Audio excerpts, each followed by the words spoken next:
Hey everyone, welcome to the Grappling with Life podcast. I'm your host Mohammed Yahyawi and this is episode 9. Today I'm joined by a very special guest. Every guest is special, but this one's very special to me because he's the first Algerian guy. Representing Algeria on the podcast. So I'm gonna attempt a professional intro, yeah? So I'm not gonna give his name out first. Apparently he's supposed to give that out last. So I'm going to try this. Okay, so, and if you see my eyes diverted, I'm reading off a script. So, right, so he's a professional kickboxer and Muay Thai fighter. His fight record is 26 wins, 15 professional fights, 11 wins, 6 by KO. Trains out of Bloodline Gym, just Clapton, right? Correct, yeah. Repping Hackney always. He's also a coach at Bloodline Gym. He's a physiotherapist as well. So he breaks you down, then fixes you back up again. Just send him my business card. Exactly. He qualified and registered as a physiotherapist, graduated from King's College. His hopefully I don't get this wrong, it's the Fighting Physiotherapist is the brand. So if you ever need any physiotherapy needs, you can go there. We'll give out all the details in the description. So without further ado, his name is Yusuf Ali Taleb. Welcome, Yusuf. Thank you for having me on. Marhaba, bro. Thank you. It's been a pleasure. Barakallahu fik. So far it's been a pleasure, There's going to be some nice hard-hitting questions. Okay, so Yusuf, barakallahu fik for coming. So let's start off with some softball questions. Okay. Yeah, so obviously you're Algerian. Mm-hmm. Or your father is Algerian. My father's Algerian. Yeah. And I know your mum's a ninja as well, bro. She stays active, alhamdulillah. She stays active, mashallah. So, so just tell me a bit about your background. And obviously just imagine that I don't know who you are. Yeah. So, as you say, my father's Algerian. So I'm half Algerian. And then my mum is from the Caribbean. A few different islands. So, Montserrat and Dominica. Alhamdulillah, I grew up with parents who've been active throughout their lives. For the most part, more active within martial arts as well. Yeah. So before we were all born, my parents used to, take part in like Jiu-Jitsu and all these other sort of martial arts like karate. Your dad as well, yeah? Dad as well. No. Yeah, he used to. He's trying to get back into it at the moment. Okay, what did he do? He done Japanese Jiu-Jitsu. Right. And he done some karate as well beforehand. Back in the 80s, 90s, everyone every Algerian is like a must. I know, right? Yeah. So he did that. Then we all came along, and obviously life happens. Yeah. So I think he stopped doing it because of working or whatever else, trying to take us to our martial arts. Yeah. Because that's one thing that he always sort of instilled in us. One of the many things, just trying to stay active, being able to protect yourself and things like that. So so that's essentially from my parents. So half Algerian, half Caribbean. Grew up in London. Does jiu-jitsu, right? Yeah, so my mum she's done Japanese jiu-jitsu, alhamdulillah. She's been doing it for quite a while. She's going to go for a black belt soon, inshallah. Okay. So she often runs like, self-defense workshops alongside her Muay Thai experience as well, because she's been, doing it longer than I have, to be honest. Wow. And she got me into it initially. Alongside my dad, but I think my mum took me down to my first class after school, took us all along to, we went down to actually, there's a gym in Bethnal Green. That's where I first started. KO, which is linked to Bloodline. Was linked to Bloodline Gym. Bloodline Gym didn't exist at the time. Okay, right. I actually went there before. Yeah. Yeah, I did Muay Thai there. Oh yeah. How long ago was it?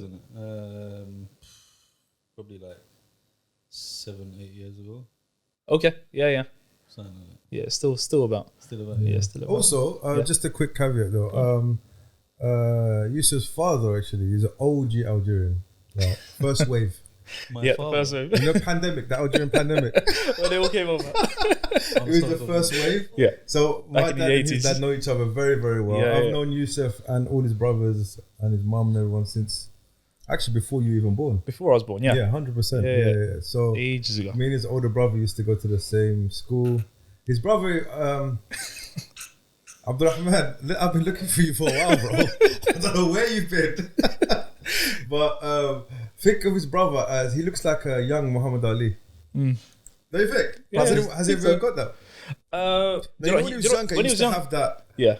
When he was younger, he used to get the Ashley Cole because he had the, he had the the Mohican, whatever else, and he liked football, so Who Abdurrahman had a Mohican? Yeah, Mohican, Wow. This was a while ago, and he must be what? He must be. Okay, I could see Ashley Cole actually. 30s, yeah, I could see Ashley Cole. Yeah, so I remember when he was young. I'm talking about 8, 9, 10. yeah, You had the because that's kind when of, you're both at they school. had the weren't you? Muhammad Ali kind of thing. So we That's used to it, call him Muhammad Ali. I don't know if you remember. He loved it, bro. But yeah, so yeah, we knew each other for a while. And if you do, if he does watch this, reach out, bro.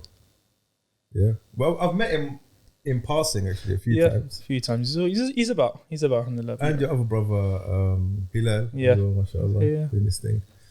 Cool. So yeah, carry on. So you. Yeah. So we started. So I've been doing it for the last 15, 16 years or so. So we started in secondary school. I was about 12 or so. Went down to Bethnal Green. That's where the other gym was. Was there for about a year, and then because we grew up in Hackney, the blood opened up in Clapton. So it was a lot more local, and the coaches were from there initially. So we started going there, and really haven't really stopped since. So I started, like I said, when I was 12, 13, and when you're like 15, 16, you go to college and you want to sort of hang about your mates or whatever else. Alhamdulillah, I didn't have those distractions because I went to local college, went to B6, so it was like my gym was up the road, continued training. What did you do at B6? So I studied applied science, BTEC applied science at the time, So, biology, chemistry, and physics. From where you went to King's College? Yeah. So went the diverted route, went the long way around. So you need to get. So I didn't meet my grades initially. So then I went to work in the hospital as a physio assistant for about 2 years. And then whilst I was doing that, I was studying an access course in Birkbeck University to then get into King's College. So took the diverted and scenic route. Life experience. Yeah, to be honest, I think it worked out better for me that way. Because, everyone works differently in terms of like they mature differently.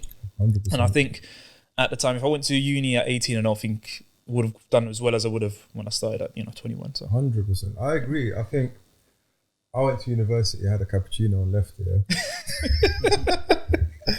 I could have stayed longer, but I think I really was yearning for that real life experience. Yeah.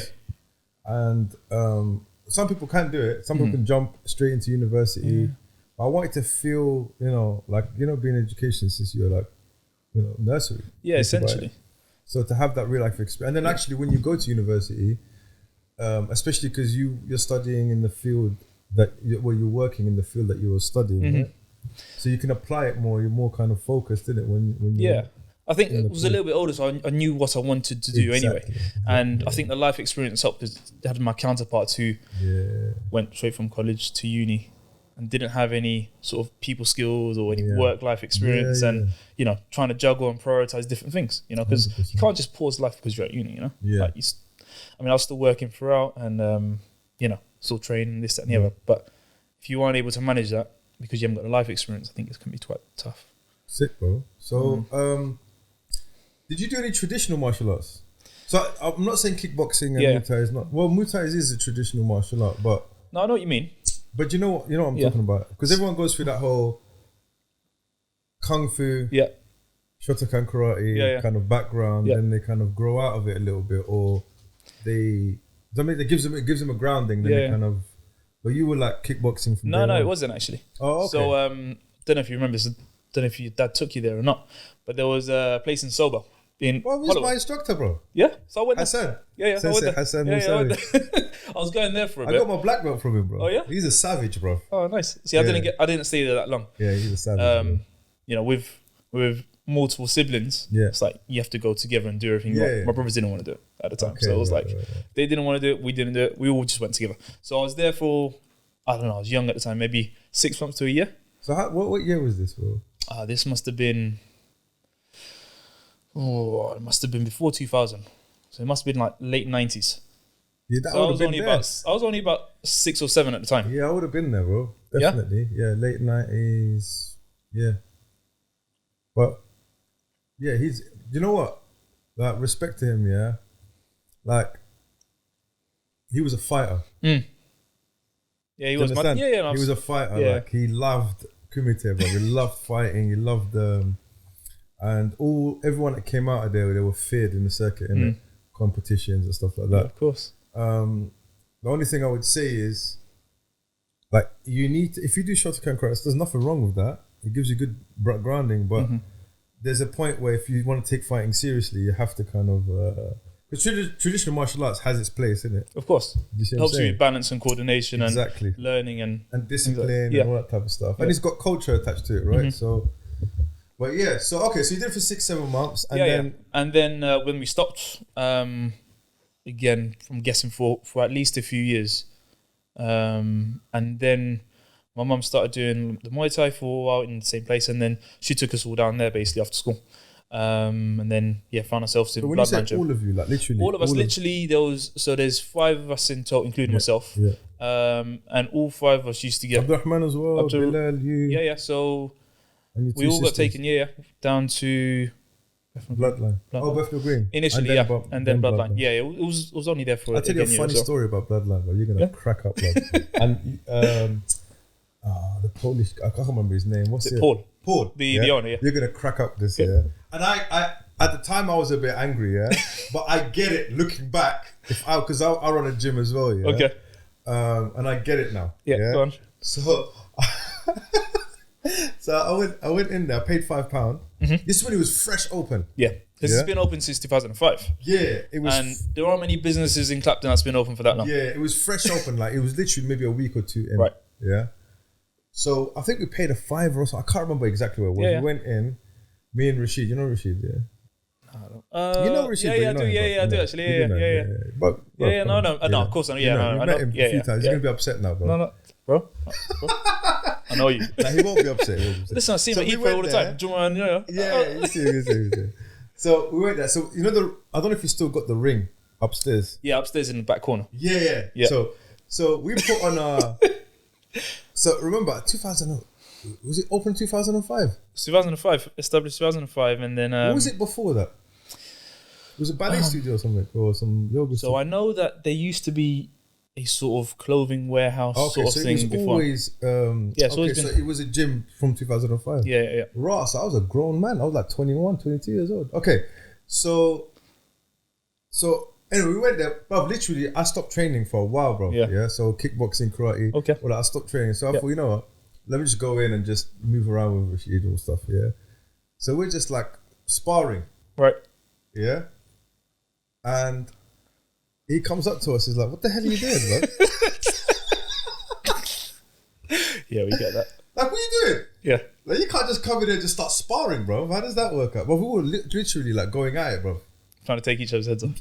Not really, but like, because you know and another thing as well, there was another class going on. I think there was people coming in for another class. Okay. And you know the canvas is quite noisy, isn't it? Yeah. It makes a lot of noise. It makes a lot of noise. So So it's everyone's kind of probably watching. disrespectful. Like, looking back at it, it was quite poor. I apologize. If you ever watch this, I apologize. But at the time, I was like, man, what's his problem, man? Like, you know, that kind of ignorant attitude, isn't it? Yeah. But then obviously, like, looking back, I remember looking back feeling very embarrassed. Right now, I'm very embarrassed just thinking about it. Yeah. He was very, like, he was firm, but fair, innit? He goes, listen, because obviously, if I'm knocked, he doesn't know us from Adam. No, of course. If we got injured, that's on him, innit? That's on him. It's in his premises, isn't it? Yeah, and sometimes That's we his do. gym. Huh? It's his gym as well, so then that's the reputation as well. Thank you very much. You know. Yeah, so yes, I left and I didn't go back, not because of that. Okay. It's just because, right, I think I need to retire. Then I started wrestling, I think a couple of years after that. Okay. But yeah, it was hilarious, but I apologize, Paul, if I offended you. And he's probably forgotten. Yeah, he probably took literally. Yeah. 5 You get a load of seconds people after like that. Yeah, I'm You sure. know, I'm sure we. I'm You just sure want we to, do. Yeah. can we come and put the gloves on? And just Yeah. whack each other, bro. Yeah, like No, it's not the place for that. yeah, you can't do that, bro. Yeah, especially back in the day as well. Everyone just wanted to, I want to bang, bro. You know, from have you seen that You want Ultimate to Fighter? fight? Let me bang, Let me bro.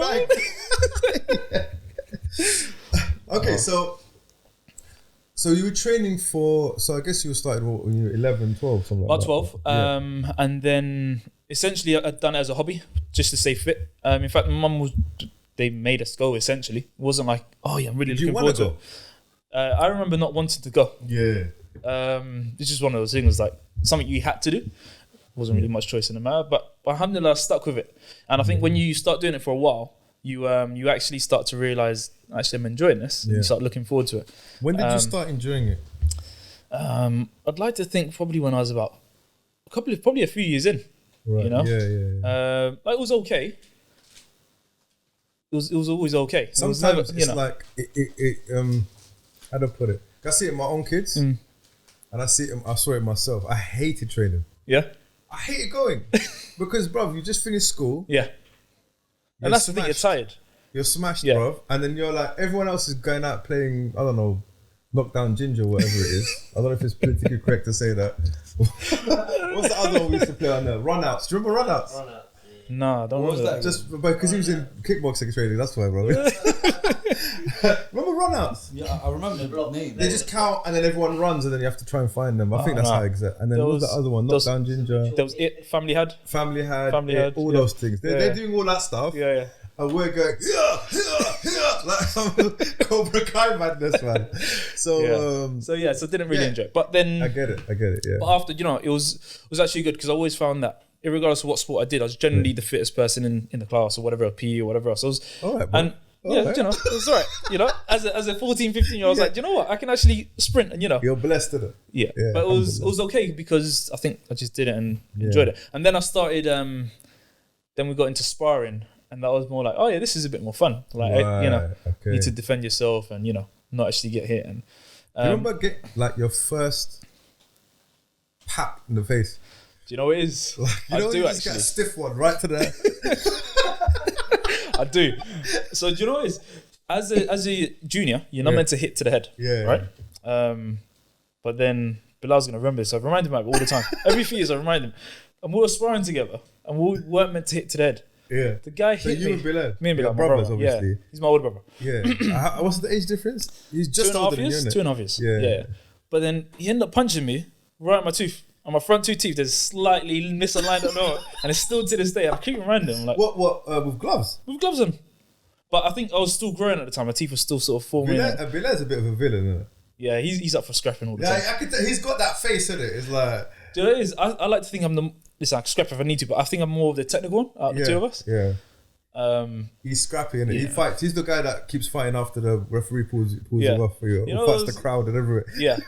Like those short American wrestlers who turn over to MMA. Yeah. It's like a big overhand, left hook. That's him. Yeah. No jabs. Exactly. No jabs. It's overhand, left hook, big low kick. So he papped you in the face. So he's the first one that he... Yeah, I remember him hitting me clean. And then what happened? I told my mum. Just talk to me about... You got a stiff one to the face. Yeah, I got a stiff one. We were in the ring at the time. I was like, what are you doing? And then I tried to fight back tears, obviously. He was like, no, it was, I hit you, innit? I was like, what do you mean you hit me? Like, you're not meant to hit me to the face. And I went over to my mum. My mum's like, oh, you shouldn't do that. But then it was alright, because we always had this thing where when was growing up, he was always a little bit bigger than me and a little bit taller. Because you're a big boy now, mashallah. Alhamdulillah, I'm alright. Yeah. Then I went to Algeria when I was about 15. Yeah. You know that Algerian sun? Got that growth spurt. Yeah. The bleeder sun, didn't it? Yeah, exactly. Then, got so back in. Came back bigger? Came back bigger, yeah. And now we still have scraps, to be honest. Serious? Yeah. He comes on to spar. Does he still train? He trains now. He took a bit of a period off. Yeah. With college and work and whatever else, but he's back now. Okay. He's back training. Comes in on a Friday night and tries to take my head off. Like, why are you trying to take my head off? He's like, I need to close the range, because obviously there's a range difference now. Yeah. So, I see you digging at him right now while you're talking, bro. Yeah. That's all them years, So, like, talking a bit about, like, I was going to say a story about, just brothers fighting. When the lockdown first happened, I walked into my kid's room. Okay. Yeah. So and they had all their tops off. Yeah. I think, what's going on there? Yeah. Like, and why wasn't I invited? Yeah. But anyway, so they were like topless, and they were slap boxing. I don't know where they learned to do it. Right. Okay. Is that when you stand there and you just slap each other? No, bro. It's like a boxing fight, but you're slapping each other. Right. Okay. I don't know where they learned it from. Yeah. Diaz 209. I thought exactly, bro. Exactly, bro. And that's the thing about brothers, isn't it? Because I've got 4 sisters. Yeah. And Zeka is 10 years younger than me. Yeah. Yeah. So I never get to slap box anyone, bro. Do you get me? Yeah. So it was like, don't get me wrong, we savaged our sisters, innit? Like and they give it as good as they got it. But it's different when you have a bunch of dudes. I just watched them and I said, you know what? I'm not gonna stop it. I'm just gonna let them fight. Innit? Yeah, see what happens. See what happens. Yeah. I just want to see the character in it. And no remorse, bro. Yeah. I could never slap someone full blast in their face. I just couldn't do it. They were just going ham at each other, bro. Like slaps, like bam, and then it, you know, when there's that one point in a scrap where it gets serious. When it changes to show, yeah. But the hands just closing. Exactly. I was like, whoa, stop, like, leave it. But I'm not gonna lie, one of them I was like, Eunice, I was like, rah, you got heart, you know, because he's quite quiet. It's good. You can't teach that though. Huh? You can't teach that. You can't teach that. So, right, he's like, even all of them, but I was just like, how can you slap your brother like that, but that hard? Do you get me? But obviously, I didn't experience that, innit? So I totally get you and your brother just But to be honest, that's the thing. It was the only time we sort of had any sort of scrap or anything. Realistically, as far as I remember, was only ever there. Yeah. So it's not like we did it outside. I guess you got it out of your system. Yeah, exactly. Yeah, well, that's the other thing. It's like, you know, we got out of the system in the gym, but yeah. How did you deal with like, for example, if you sparred each other, like one of you was gonna lose, right? Yeah. So how did you deal with that dynamic? Like, I don't remember. Yeah, but I don't remember because you're the younger brother, right? Yeah, I'm the younger brother. So for the older brother, it's gonna be a little bit different. Yeah. Because he's gonna feel like needs to impose. Like the older I brother. should always win all the time, innit? Yeah. I don't know. I guess I should ask him, innit? I should probably ask him. Yeah. Because this is my side of the story, I guess, and this is the way I see it. And he may not remember this, but I don't know. It's like I never really saw it as, he's my older brother, I need to beat him up. Basically, it's like. He's just an opponent, I guess. Because there was other kids in the class, we had kept having to switch around with everyone else. Yeah. So it was like, regardless of who it was, I wanted to win. It's just in my nature. It's just being competitive, which is a good thing for the most part. Yeah. But I tend to. Well, you have to be, because now you've decided, like a lunatic, to become a professional fighter. Yeah. Do you know what I'm saying? Yeah, I think all fighters are competitive. I think you have to be. So when I hear someone's, I want to be a pro fighter, I kind of reflect it on myself. So I was like, if I decided tomorrow I want to be a professional fighter, there's that room, that door that I've closed. Yeah. Do you see what I'm saying? Like, how would I deal with it if I had to open it and actually? Do you know what I'm saying? Like, deal with all that lion or that bear that's behind there. That behind it, which you've locked away, so then you can roll calmly. I was told it was a wrong thing, like that. But you can't lock that thing away. You have to, if you're gonna be a professional, make money out of it and actually make it into a career. Yeah. I think. So with you seem like a chilled out guy. You're practically sleeping right now, bro. I'm chilled. I like to think I'm generally, relatively chilled. You are. Ever since you were little, you're just chilled, bro. Like, you want to go back? Yeah, just do that, no problem, bro. I mean, which is chill. Do you know what I'm saying? So how do you, like, that door? Yeah. Does that even exist in your thing? It does. It does exist. It does. But I think because I'm training and I'm able to occasionally let out. It's just calm. There's no one's knocking behind that door because he comes out occasionally, goes back in. Right. You know? So you've got the key, basically. Like to think so. Yeah. So even in training, for the most part, I like to, because again, I'm quite thoughtful and tactical sort of fighter, and I think linking into my degree and whatever else, it's just, if you think things, there's a process behind what you do. If you can lay down a plan, usually it works out, or at least have some sort of plan, but when you're fighting, it's like, okay, well, this person's going to try to take my head off. So my logical thought is, if I could do it before they do it to me, then it should be okay, right? Yeah. Then don't let them hit you. And that's when you can sort of, open them up and like let that inner nature take out. Exactly. He said inner, so I thought you let that inner Hadouken. Inner Hadouken, bro, 100%. You got it perfect, by the way. You got it perfect. Yeah, so it's that's essentially it. And for the most part, when you're fighting, it's I think it's glamorized and whatever else. Like, it's cool to be a fighter, but you're right. You need to go to that dark place. And it's interesting because obviously the pandemic was like a year and a bit. And you can't be letting that, you can't be opening that door in your everyday life. You can't be doing that. So it was interesting starting the hard training again, hopefully fighting soon, whatever else. Going to that, I call it like a dark cave. You have to go into that dark cave and, you know, it's tough being there. Yeah. You know, mentally it's like, man, you need to go back to this dark cave. And I'm like, it's not comfortable. What do you mean when you're preparing when for you're a preparing fight? for a fight, when you have to push yourself physically, mentally, and you don't want to do the training. You know, you're already tired. You know, you train X amount of times per week anyway. It's like third session in the day. You're like, I don't really want to do this, but you're like, you have to do it. And you want your body's telling you, your mind's telling you, okay, just stop training right now. You're tired. Take your rest. Like this one. Why do you want to be why did you decide to be a professional fighter? Man? Do you know what it is? It's going back to what I said initially. I'm just competitive. I'm a competitor. But you can do anything, bro. I could do anything. You're right. Why specifically fighting? Do you know what it is? I'll tell you a story about my first fight. Yeah, go on. My first ever sort of inter-club or whatever else, and my coach, I've reminded about it, so he doesn't remember it anyway.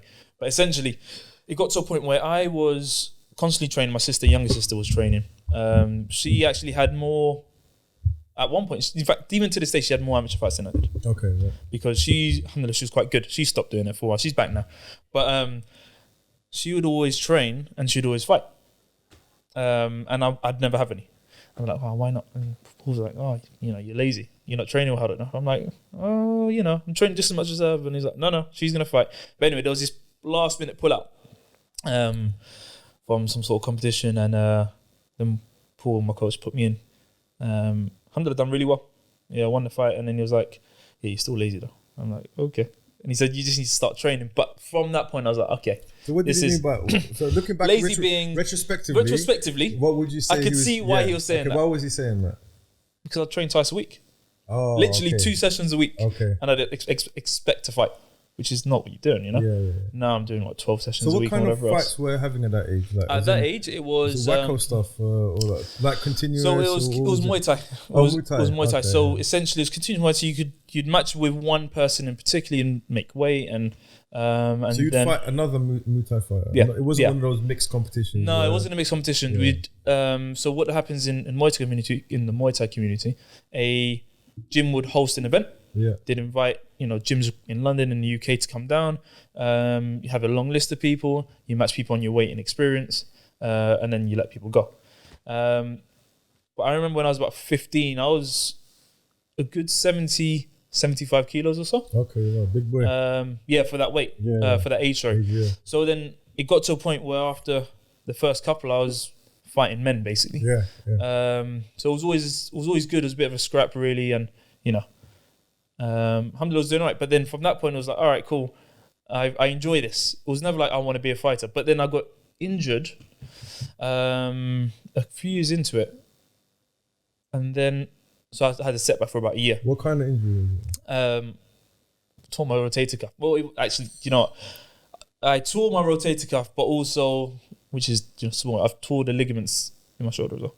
So, because of that, I wasn't able to train. You, from training, or was it? From, a bit of training actually. It was never actually. It was never actually Muay Thai I've got injuries from. Right. Dabbled in a little bit of grappling here and there, and got injured basically through that, which is okay. It's not an injury anymore, alhamdulillah. Yeah. But is that why you got into physiotherapy? Do you reckon that was?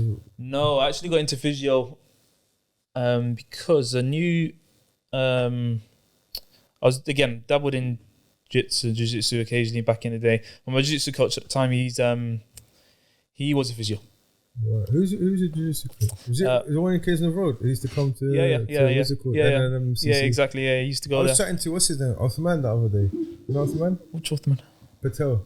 Oh yeah. Yeah, he was. Yeah, man, we were training. Like I was really good. Yeah. No, he was. Like he was doing. He goes, I go, why'd you stop there, bro? Like, yeah, that's the thing. But yeah, he was. Life happens. Who was your coach? So it was Asif Patel. Yes. Yeah. Okay. You know Asif Patel. He's a black belt now, isn't he? Yeah. They've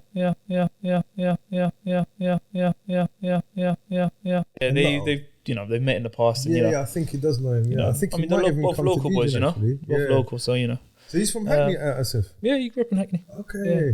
But essentially, he's a physio, and so at the end of a class, I was messing around with another kid there. Ended up, he got injured. Kids messing around. Accidentally sort of went for this throw. His knee dislocated. Whoa. Yeah, which what is are you pretty. doing, bro? I know. It was like throwing him by his legs. was just to How? throw and He landed no. So funny. essentially, it was like because we did a bit of judo initially. So I was doing a bit of a judo throw, and he was resisting a bit, and he's okay. it was just a bit of an accident basically. It is an So accident. essentially. Fair enough. Okay. But anyway, he dislocated his knee. The coach put it back in straight away. I was like, man, that's pretty cool.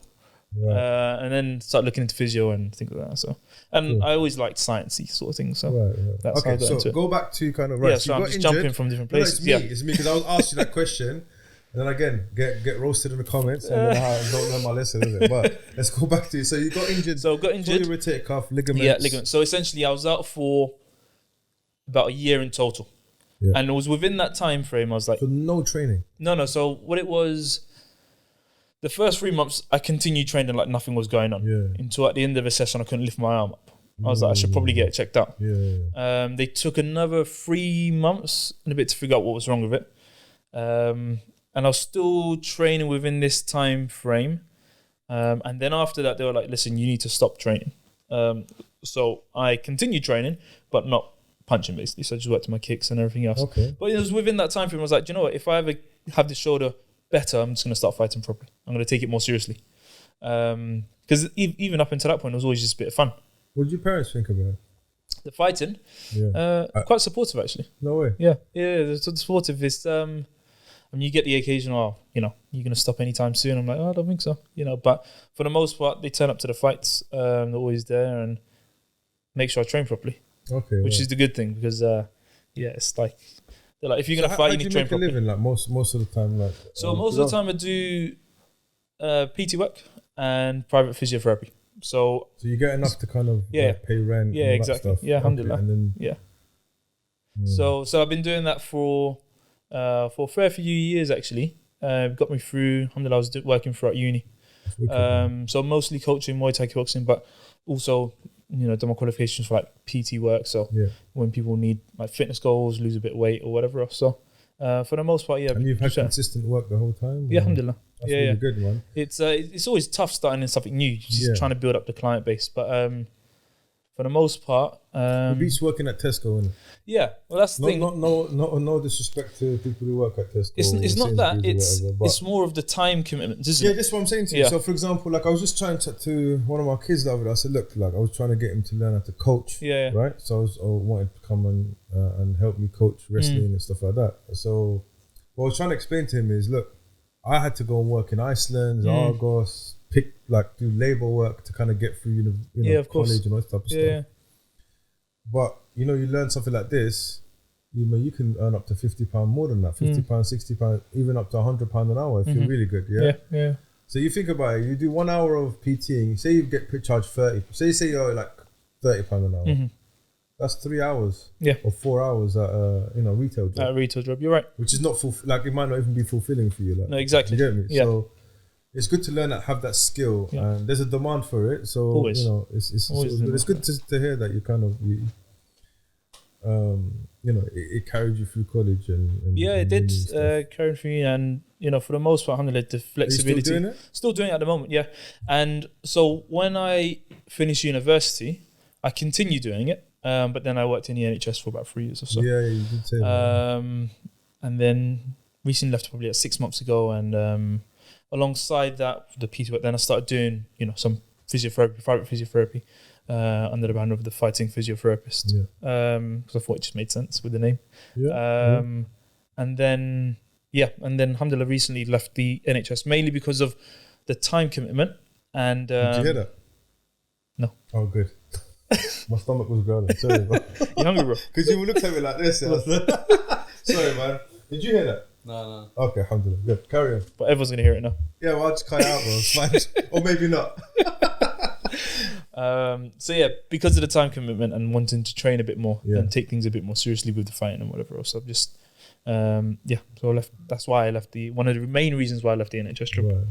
So right now you're focusing kind of more on the pro fighting side of things. Correct. When you first started, did you ever think about MMA? When I first started doing fighting professionally, when you thought, I'm going to be a professional, kickboxer. Yeah, I did actually. You did, yeah? Yeah. Okay, so what was the... to be honest, even to this day, I usually watch a lot more MMA fights than I do K1 or kickboxing Muay Thai fights. No, I enjoy it. I'm entertained by it. So when I was younger, I was like, yeah, I could do that. Again, the competitive side coming out. Yeah, of course I could do it. You know, and you know, it's just the way things worked out. I ended up doing kickboxing K1, and it suits me. I like the style, and again, it just snowballed into training well, fighting, then work coming off of it as well, and so I didn't really look back really, and you know, I'm still young, so you never say never. 28. 28. Just turned 20. Yeah, 28. Not long ago. Okay. Okay. So there's still time, bro. Still time. Yeah. You know, if I wanted to consider turning over. What does your coach think about it? He's quite open to whatever I want to do. Really. Sometimes, especially in the striking kind of, if your coach is a striking coach, and that's his thing. I don't know about it now, but I know before there was a bit of a stigma in it. Like, of course. No, like, because obviously they might not understand that world as much. Before, I'm not talking about now. Maybe before, and they kind of maybe what's the word? Dissuade you from. Yeah. No, I think my coach. I mean, again, I haven't really necessarily had in-depth conversations about it because it was not really on the forefront of my mind. Yeah. But no, he's quite an open coach, which is quite good because you get those coaches, those really old school coaches who say, 1,000 kicks on the bag, and then you go home, whatever else, or 1,000 this, 1,000 that. It's like, yes, there's some benefit to it, but then by rep, 100 or whatever else. Yeah. The next 900 aren't going to be very good. So you're sort of wasting your time. You're not getting much benefit from it. Exactly. You get injured and all that type of stuff. Exactly. So I mean, he's quite open with learning new things, and you like sort of take everyone's skill set and bring it to the team basically. So he's definitely more of one of those modern coaches. So he wouldn't. That's wicked, bro. So I was trying to remember where we are on the timeline. Yeah. So. I was actually going to ask. Yeah, go on. How was it taking a loss? How is it taking a loss? What? Debbie Downer. I know. Do you know what I was thinking? Debbie Downer. I was thinking, should I say it or not? Yeah. That's it. Actually, it's quite interesting. It was interesting because it was. So this, I must have been. How many wins did you get before you actually? Did you get your loss early on? No. It was about. In terms of fights, it must have been at least 17 or so fights in total. So probably 7th, 8th fighting or whatever it was. It wasn't a nice feeling. I was like, wait, who was my first one? I remember now. It was at the time of dispute. I was like, no, I didn't lose. So I've had 4 losses, and to this day, maybe I'll look back retrospectively in 5-10 years. Maybe, who knows? I've looked back at them even recently. I'm like, nah, of those 4, I definitely didn't lose 3 of them, in my opinion. There was one of them was abroad, in Slovakia. So was it Slovakia? I remember you telling me about going. Yeah, it's a different mentality that we come onto that in a bit. But essentially, that was one of them. So I don't think I lost that one as sort of hometown. And then there was 2 other ones fighting in like the O2 Indigo. Is it a very white crowd? One of those ones in Slovakia? Yeah. Yeah. That's the thing, innit? Do you know what it was? It was the fact that it was a Slovakian that was fighting. It was their homeboy. Yeah, that's what I'm saying to you. Yeah, essentially. Yeah. And people think, you know what cracks me up, yeah? You tell someone doesn't understand fighting or the world, the fighting world. When you say like, oh, I was robbed, especially lower down, like you know, even in like, for example, like professional fights, sometimes you look at, especially boxing, like sometimes the people get robbed. Bad. Yeah, in boxing in particular, to be honest. Boxing in particular, yeah. Because I've seen some fights, I'm like, right, there's no way. And I'm not a professional kind of pundit or, but you can, I don't know. But like, if you look at competition circuits and stuff, like there's coaches that coach and ref at the same time, if you know what I mean. Yeah. Like, so like even if you're trying to be the fairest person, you can't. In that situation, you can't, because there's going to be some bias. Yeah, and if you're a bad mind person, and it's a bit corrupt, you can actually do that. You can actually, and it happens quite a bit as well. Yeah. So his gym, going back, sorry, his gym was the one hosting the event and the promotion. There you go. Well, his coach had some sort of links. But essentially, it is what it is. It is like, but So you lost the fight? Yeah, I lost the fight. Yeah. Did you get knocked out or something? No. So have you ever got knocked out? No. So all my losses have been by judge decision, basically. Right. Okay. So, but again, of those four, I was like, okay, one of them, you know, you got that definitely. Algerian hard hit, isn't it? It is like, you know, it is. It's like my foot is pretty Mashallah. it's like headbutts. No headbutts. Yeah. So okay. So but it wasn't a nice feeling though. Yeah. Like, So how do you take it in terms of coming back? you know, it is when you're at that point, you're like, oh, no, you build a confidence. You're like, you know what, I'm not gonna lose this. You know, because obviously you've won so many fights. It's not even an option in your mind.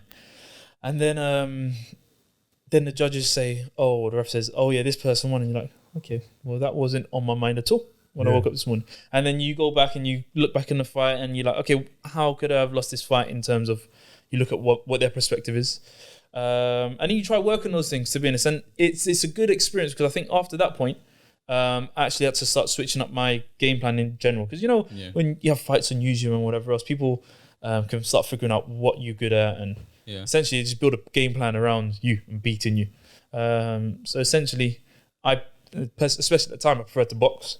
So you had a kicker kicking you, trying to keep you away at kicking range so you can't punch them. And then essentially, you lose the fight. Do you remember how long it took you to get back in? Did you go straight back in, or no? I don't remember specifically, but I think that was within 3 months or so. It wasn't that long. So how regular do you fight? Is it like once a year, twice a year? No, because I've always done this as part of everything else I'm doing. Yeah. It's always been tough. I'd say probably on average maybe 3 times a year. It depends on what's going on. Training camps regular 8 weeks. Yeah, usually about 8 weeks. So sometimes a little bit less, sometimes a bit longer. Depends on how much notice you get really to fight. But particularly before, it was more of fighting if could like 3 times a year. And then as I've so the plan was, before the pandemic, everyone has these big plans in the new year, right? Oh yeah, new year, new me. But you know, it was actually planning out to be quite good in that I had my first fight the 8th of March. This was 2020. So this was before it got super bad. Yeah. And then the 28th of March. No, the 8th of March. Oh, the 8th. Okay. Yeah, because so the 28th a week before. Yeah. The pandemic kind of like with the lockdown actually. Before the lockdown. Yeah. And then the 18th of April was my next scheduled one. So that's 2 fights in the first quarter of the year.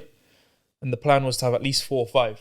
So that would have worked out pretty well. But then obviously the world stopped for a bit. Everyone sat on the bench, bro. Yeah. But the infrequency, I'd consider it being infrequent 3 times a year. Only because of work and other commitments. Especially Muay Thai, bro. Yeah. These guys have their record, bro. Especially the Thai guys, like 300 fights, 400 fights. You know what? They start from the age of like 4. Yeah, it's crazy. You know? But it's interesting because you go. But do you even count those ones before? So the thing is, right, it's different over in Thailand. Right. They're legit fights. No, I've not been, but I've got loads of teammates who've been. Yeah. But they're legit fights from like a 4-year-old. No. As in, there's no elbow, there's no knee pads, there's no head guard, no nothing. You get a set of gloves and they're fighting. So I consider. 4-year-old? Yeah, 4, 5, 6. Listen, go on YouTube. I don't know any kids' names at the moment, but Thai kids, they're fighting each other, 7, 8-year-olds. They're actually earning money to feed their families. No. It's a different mindset. It's a different reason why they do it, right? Like I fight because I'm competitive and I like to win and whatever else. To survive, innit? They go to school throughout the day, train in the morning, go to school, come back, train again, and they fight on the weekend. They win and they usually provide enough food for the family for, a few weeks or whatever else. So that's why they have so many fights. And a lot of the times, the Thais will often retire in their early 20s. Wow. Because they've been fighting for so long. And bruv. And this is like elbows and knees and everything else. Do they even get concussed or like CTE or anything? Like, because the elbows they get to the head and the knockouts they get. Yeah. Like I've seen some, like I remember I went through like a phase of just watching Muay Thai fights. Yeah. You know, you go into that rabbit hole, like we just start, like 2 o'clock in the morning. I can't even pronounce the names. I can't even remember them because you know they got them. Mashallah, their names are quite long, and very kind of for Western sensibilities. Even being an Arab, like I couldn't even try and pronounce them, but it's very savage, bro. Yeah, no, they're good. Very, and technique was, and then I got into this whole thing about when you go, have you seen in Muay Thai? Obviously, you have when they kick and then they do lean back. That matrix thing that they do. Yeah.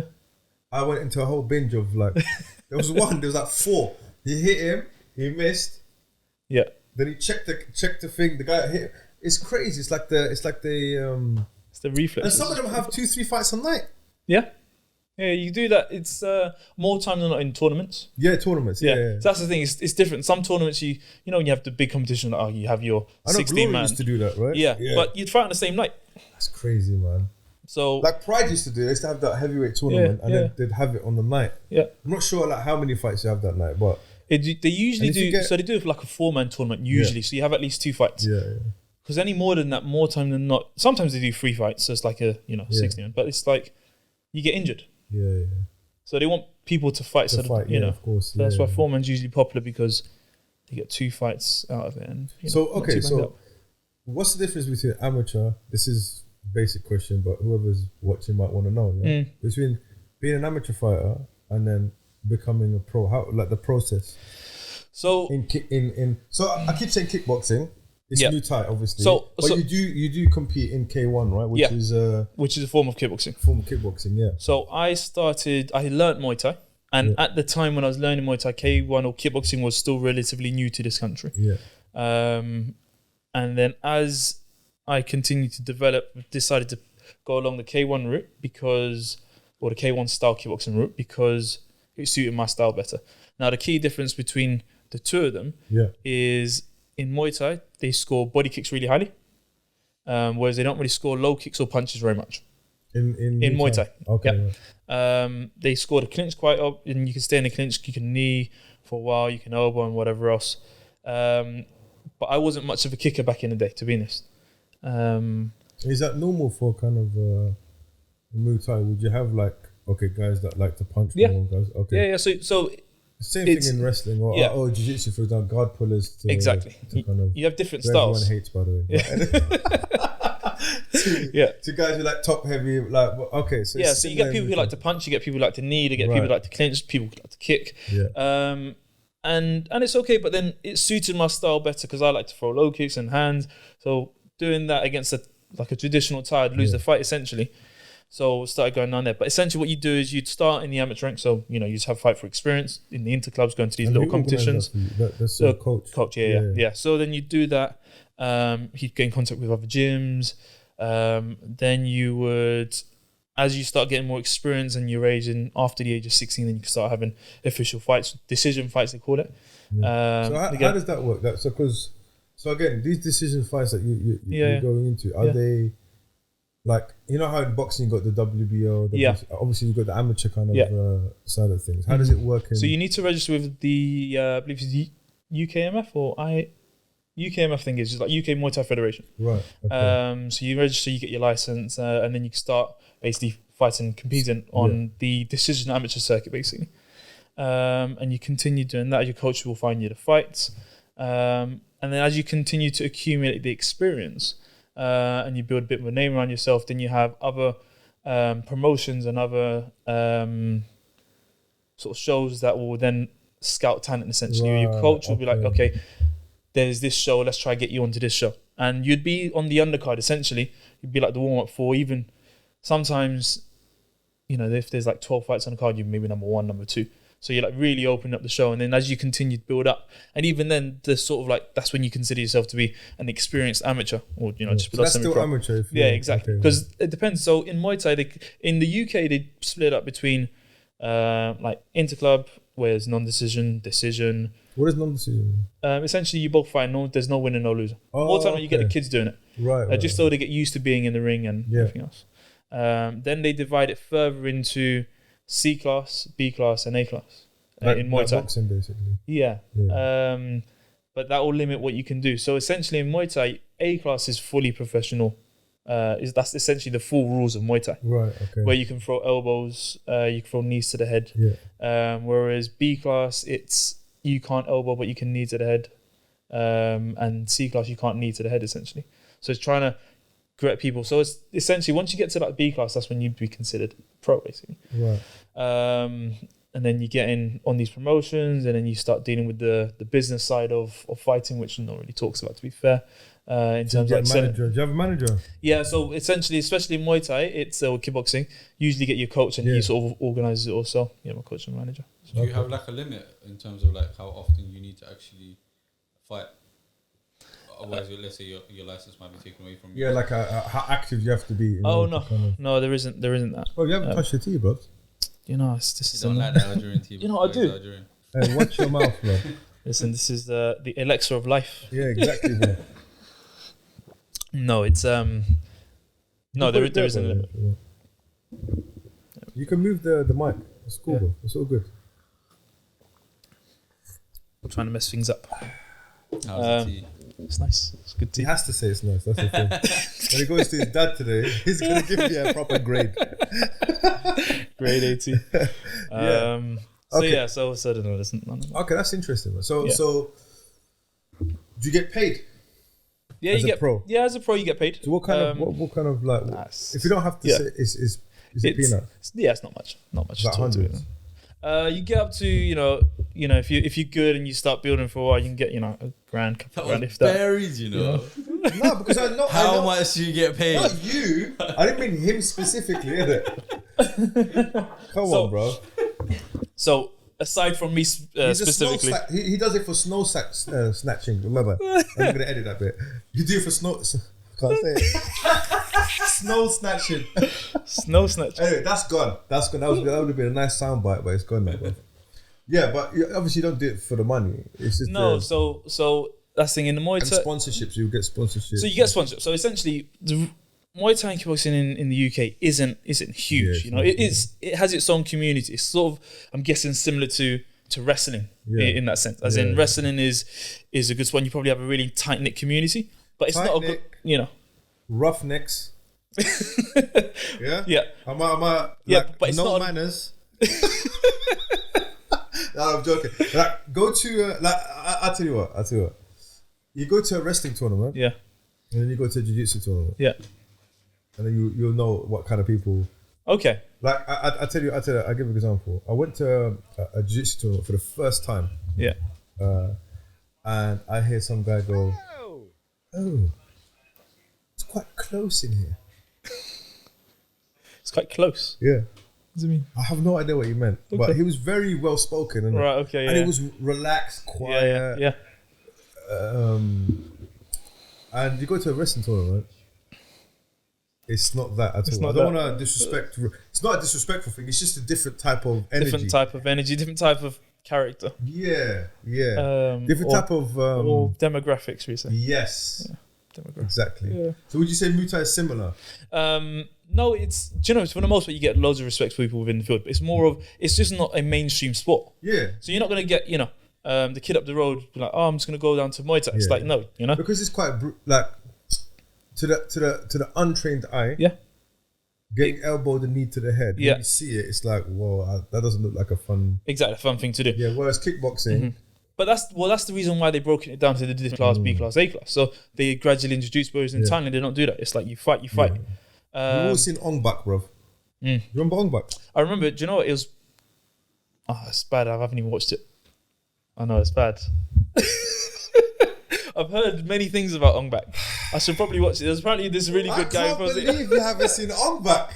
I know. The Muay Thai fighter hasn't seen Ong Bak. Listen to me. The guy double knees the guy through a floor. What's there not to like? Do you remember that? I bet you there's no move like that in Muay Thai. Basically, he jumps up. Yeah. He holds his ankles. Okay. Pulls it back. So I can't do it now, yeah. But imagine that's his feet, yeah. He pulls his ankles back, and double knees the guy through the floor. My next fight, I'll do it. You need to do that, bro. Listen, we should. Bro, is that a move? Because I need to know. I've never seen that move before. Climbing up, he does this thing where he climbs up the body and elbows. Oh yeah. That's a move. That's a move, yeah. But it's hard to pull that off. Not in a pro fight, obviously. No, because you need someone who wants to work with you to let that happen. It's a bit of theatrics. Do you know what the premise of the film was? What was it? Correct me if I'm wrong, Yusuf. Yeah, if you can Google this, bro. Huh? He does it all himself. Yeah, he sold his own stunts, isn't it? Yeah. Someone stole his let me before I get rinsed, bro. His idol. Okay.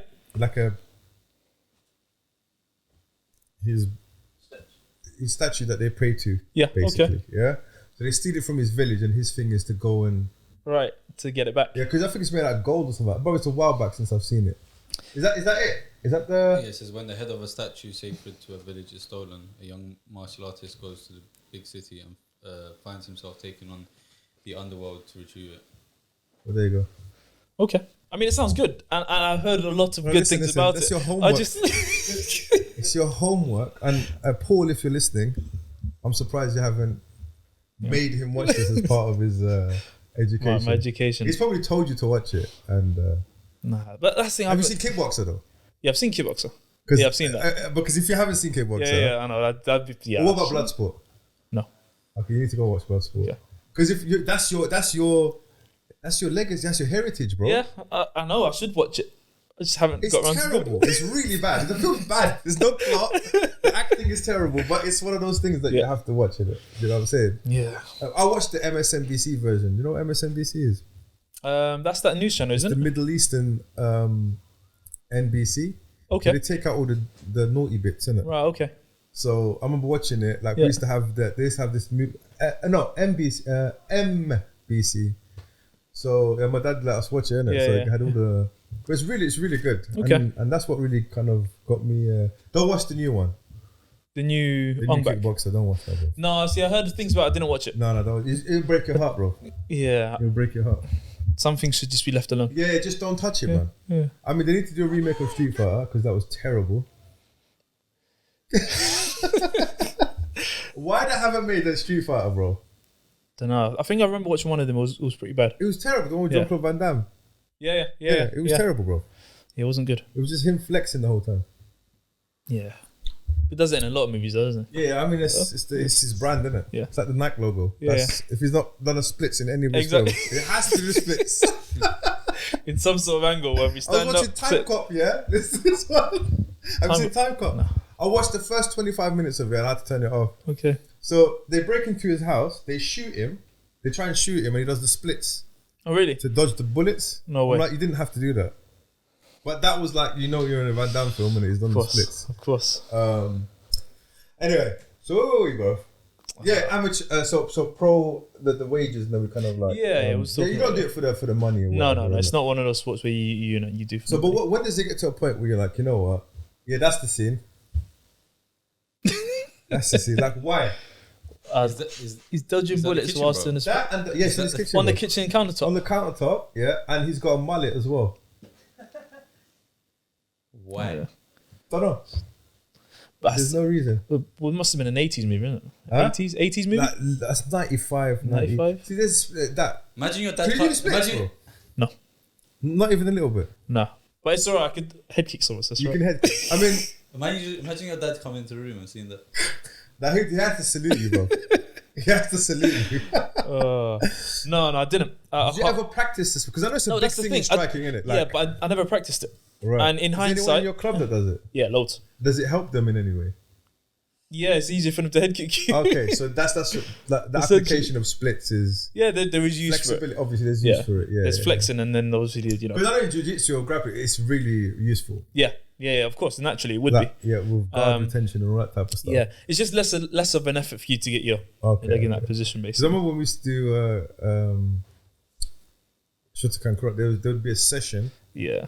half an hour. It's every week, once a week. And bro, it was child abuse, bro. Yeah. Why? Bro, wallahi, I'm not joking, yeah? I've seen grown men. This is not hyperbole. It's not exaggeration. One guy was effing and blinding. This guy was like, you'd see him praying in the message, yeah? Yeah. And he's effing, bruv, like, you know what he used to do? So imagine this wall here, yeah? So face the wall Yeah. and lie down on the back. So your legs are up against the wall, yeah? Yeah. Straight up. And then your bum is flush against the wall. So your bum is flush and your legs are upright, right? Yeah. Then someone comes and puts so he stands over you so that you can't push back, right? And then two people grab your ankles and then they slowly pull them apart, bro. What the hell? And then when you start screaming, they stop. That's torture, bro. They stop, yeah? And then they start again. And then you know the worst thing to hear when you do it? Shh. just Why? yeah. But I'm not gonna lie. Then we'd do kicks. Like 'cause that day would just be, bro, Yeah. your legs would be flying all over the place after that, bro. See, I didn't go to those sessions. Yeah, Maybe, alhamdulillah, you're smart, fam. maybe if I did, I'll do the splits. Can you do the splits? No, bro. Even after all that? No, but I was about this much away. Right now, I can barely stand up. But but the splits, I've got up to that point there. Okay. Yeah, I'm way off that. But it wasn't like effortless. Do you know what I'm saying? Yeah. It was. But it takes a lot of mental strength to, you know, and it's a thing. Because I asked Khalid about because he could do the box splits. You know the Yeah. Going all the way out. You know where you're facing that way and your legs go. Is that box split? The box splits is when you're facing forward and your legs go this way. Okay. So maybe I got it wrong. He said he does the other one where he faces this way and goes this way. Yes, I think so. Yeah, like one looking at his foot. Yes, exactly. Yeah. So I asked. It goes. You got to do it a little bit, but every day, and you have to do dynamic stretching before that. And there's a whole thing, bro. Yeah. You don't just get a guy and rip his no. Rip his groin out. Fun fact: when I was a kid, when I was in karate, I had a badge for splits. I don't know if you can get them. First, you must get badges, blood. Bro, I had a badge. You used to do splits? Yeah. I used to jump up in the air and land them. No. Bro, you know what? I'm learning something new today, bro. Yeah, I used to do a lot of stuff, man. You used to jump and do that stuff there? Yeah. I used to do that and then just land on the floor like that. Doesn't it ever? Nah. But you're flexible, innit? I was a kid. Yeah? This is I was only in primary school though. No, but it doesn't matter. Let's just say they need to be tucked in because if you land like that, it's a did you ever like? Maybe it's only me, but when I see them do it in gymnastics, you know when they or like you know when they do like backflips and then land in a splits. I always think I'm talking about the dudes, by the way. When they land in that position, I always think, like, what do they do like, beforehand to make sure that it looks painful? It's smooth. Like, do you know what it is? It's very smooth. What's No,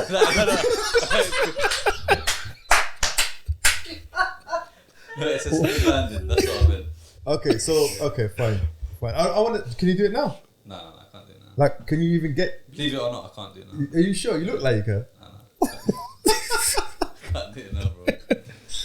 Where did you train karate? Nah, at primary school. In the school? Yeah, in the school, so that it would be like after class or something like that. Okay, right. But I used to see stuff on TV, and obviously it used to interest me, and I think one of the older lot in what did you see on TV? Just like people, you know, when you see like when you're a kid, you see people doing splits, like Karate Kid or something like that, or doing. There was one. I remember one advert. It was this guy walking on the top of the roof, but with handstands. And I would literally try that every single day. On your own roof? No. Come on, bro. There's no Turkish mums that allow you on any roof, bro. I'll tell you that now. They barely let me outside the house, bro. I know my mum would as well. Also, you do handstands and... Yeah, handstands and walk on it and whatnot. But I was a kid then, innit? So now you just gave up, bro? Nah, I gave up. By the way, fun fact though, Yusuf started his first grappling class 2 weeks ago. Nice. Yeah, about 2 3 You know what's hilarious though? You know What happened? Poor guy, bro. Did he tap someone up? Sometimes do you ever get this, yeah? A guy comes into the gym. Yeah. And... Are you talking about wrestling class? Yeah, the wrestling class, bro. So, there's a guy came into the gym. He's from Kazakhstan, yeah? Yeah. And the red flag, he had a cauliflower ear, bro. Yeah? But he okay. came to the beginner's class, innit? Right. So, is he from Kazakhstan?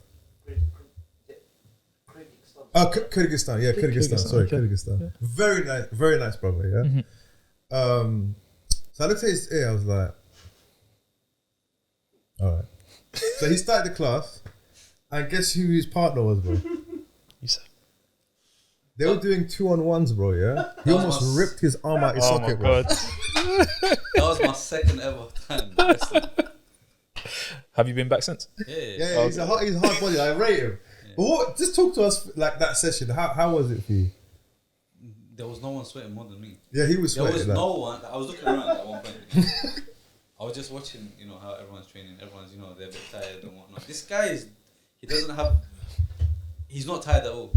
By the way, yeah, he just thrown me around. Yeah. My arms as well. Start grabbing you. Yeah, he said to Starts bruising up. Yeah, he said to me, "Why am I bruising for?" Yeah. Oh my! And you know what's funny? Khalid came to me. Yeah, he goes to me, "Bro, I think we need to sort. I think we need to give him some." I said to him, "Let him bleed." I saw that as well. We came eye to eye, and he goes, "Let him bleed." Yeah. Yeah, no spotted there. I was like, What's he doing there? Like, he even said to me, he goes, "Bro, do you wanna change it? Should we change his plan?" I go, "Nah, bro, it's okay." The thing is, when you're supposed to you know what I was thinking though, Yusuf? Yeah. You know what I was thinking? Great content for the podcast.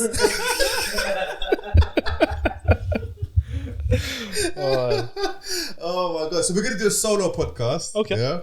Later on, maybe a couple of episodes, and we're gonna divulge all the information. Right. Yeah, we're gonna roast him, bro, nicely. So I always talk to you about grappling. Okay. Do you know what I mean? What about grappling? Yeah, bro. Because firstly, I know you said you dabbled a bit. Yeah. So when you say dabbled, like Dabbled in. Over the years, you go to the odd jiu-jitsu class, you go to the odd wrestling class, and yeah. I'd never consider myself to be a grappler as such, but you're not allowed to say that, though. wow, no, I think your community might have a few words to say, innit? yeah, no, I enjoy it. I enjoy grappling whenever I get a chance to, but it's always tough doing so, particularly when I'm fighting, because you have to commit so much time to it. So I've never been consistent, and you have friends who who grapple, so you go over to their house and you do a little bit here and there, but it's fun. It's just another way to get fit, I think, and it's another way to test the mind, because you have to be quite creative with your craft, even when you're fighting as well. But when was the last time you've done any grappling? A while back. Yeah, the pandemic made everything a lot harder, isn't it? Yeah. Obviously the last 18 months or so. So yeah, it's been, I mean, before that. Forget last year even existed. Yeah, Let's imagine 2020 didn't exist. Yeah. I've probably done. You came to the wrestling class. That's the thing. I went down to Legion, the wrestling, the intro, the fundamental class. Yeah. A few times. I'd always struggle to get there regularly, I remember. because it's in the evening. It's in the evening and working, and so it's difficult. So I'd get down as much as I could, but I'd say maybe that was once a month, if that. And then you have to start the basics again, and But I enjoy it. It's nice. Oh, by the way, Khalid started the MMA class in the morning, bro. Oh yeah. Oh, nice. So if you ever just want to come down and give Want to transition over? Huh? Want to transition over? Yeah, if you ever want to do that. Okay. Also, we've got jiu-jitsu class in the morning as well, bro. Oh, nice. So if you ever want to drop by, Yeah. you're more than welcome. Innit? Inshallah. So you've so how is it kind of, because essentially you're doing something for this is a lot of people, especially amateur fighters or fighters in general, some not fighters, I want to say athletes, let's put athletes, because fighters, it's a different thing. What I mean by athletes, I mean guys who wrestle, like they don't want to do jiu-jitsu. Right, okay. That makes sense? Yeah. They're like, I don't want to, they kind of fight it a little bit. Yeah. So, so guys who kickbox or whatever, they don't want to do wrestling. They don't want to do, and I think I've got a theory. Yeah. I feel like you don't want to be a beginner again. Some people, Yeah. not all, because you've worked so hard to get to the top of the food chain, and then going to a class where you're literally a beginner. It literally nothing that you've done translates. Yeah. It's different if you're going from wrestling to jiu-jitsu. Even though we got black belt jiu-jitsu guys that come to wrestling, they said it's like they're learning a new language. Yeah. So. And that's grappling. And what about wrestling to jiu-jitsu? Even there, I feel even then, because flop, Luke, giving up your back and all that. Yeah, Luke. Like, I don't know if you've met Luke. Yeah, you know Luke. He comes to the gym. We keep saying, why don't you just do some jiu-jitsu? No. But you see what I'm saying? So do you have like that kind of like be honest? No, so do you sometimes feel like I don't want to be a beginner again? That's long. So You have been in one of my classes, and you've been very graceful, isn't it? Well, Gracious, sorry. it's you know, I think a lot of people, you're right, no one likes to be new again. No one likes, especially when you're good at something, no one likes to take a back step. But you know, I see it as something totally different. And I think it's frustrating at times when you're learning, when you know that your body should be able to move in a certain way, but it's not. And someone's explaining to you the theory behind what you do. You're like, okay, I understand what you're telling me, but my body doesn't want to do it. And then you're having to remember this and that, and it can be tough, to be honest. But I think you're right. I think some kickboxers don't like doing Muay Thai, and some Muay Thai fighters don't like doing kickboxing. So I think it's similar with Jiu-Jitsu and wrestling, because there is a difference between the two, different styles and whatever else. But I think looking at the grappling, maybe it's because I'm coming from a striking background, I can appreciate the difference between the two of them. It's the stark difference. It's not as if like it's kind of the same. No, it's different. And I think there's both have benefits to each other. And I think if you have, essentially, if you want to create a good grappler, you need to have someone who wrestles well and knows subs. 100%. So you need both of them, and defend subs and whatever else. So I can just appreciate the differences between the two and the benefits, really. Okay, so another question. So when you came down to wrestling, what, like, was there anything that you did in your striking background you thought carried well over into wrestling specifically? Balance. Knowing about balance and weight Stances. distribution. The stance is a confusing one. Like generally in striking, you have one particular stance. I mean, I like to change, but generally speaking, like orthodox stance. and southpaw, essentially. So you're lefty, righty. You walk in the gym, first time, are you right-handed, left-handed? Oh, I'm right-handed. Okay, go in this stance. You're left-handed, go in that stance. Whereas in wrestling, it doesn't seem to be that thing. And I think when you get more experience in striking, you then blend between the two. But in wrestling, as a righty, I'd have my left foot in front and my right leg behind. But then it seems that sometimes as a wrestler, you'd have your right leg in front and then you'd switch around even if you're righty. If you collar tie with the right hand, your left hand might be forward. And then the other way. But to be honest with you, like, it's very dynamic. Okay. And you're constantly changing. You can constantly change. You can have the lead leg as a collar tie. You can have the opposite leg forward. You can, if you're doing an arm drag, you can do an arm drag with the right leg forward, the left leg opposite hand. Doing it too. So it's the thing is, it's like when you try and teach a beginner, like you try and like always go with the power hand. Of course, yeah. Like just to kind of, because then you're not thinking about dexterity in it. Like, what's the word? Is it dexterity? So when you can't use one hand, when you're stronger in one hand than the other in it. So some people are like, oh, you know what? You should practice both sides. When to you're be a beginner, ambidextrous. Thank you. Yeah. So when you're a beginner, it's like you can't just add being ambidextrous on top of that as well. Yeah, because you need to build a foundation first. Build a foundation first. Then we can talk about changing your arms and stuff. Yeah. But I think from watching you train wrestling, I think one thing that I didn't have to do with you was you understood distance.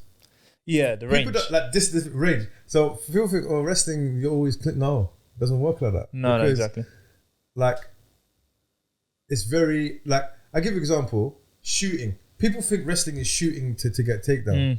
That's only a small part of it. Of wrestling, yeah. Do you know what I mean? Yeah, you're right, yeah. It's multifaceted. Like, you have to be in range, like, for example, gripping range or collar tie range or and understanding, okay, he's there and I'm here. How do I close the distance? If I close the distance too much, you might get an underhook in. If I don't, do you see what I'm saying? So with you kind of like, you got that.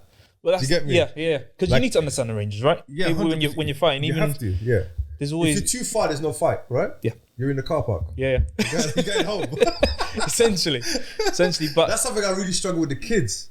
Okay. Kids don't understand distance, especially when it's grappling. Yeah. Because when you're striking with someone, I have to be next to him to punch him, innit? Yeah, of course. Yeah. But it's interesting you say it, because I was having a discussion with one of my students recently. It's like, when you're learning, you need to consciously think about the move. Yes. You need to consciously think about the details until you get good enough where you're no longer consciously thinking about it. It becomes subconscious. Yes.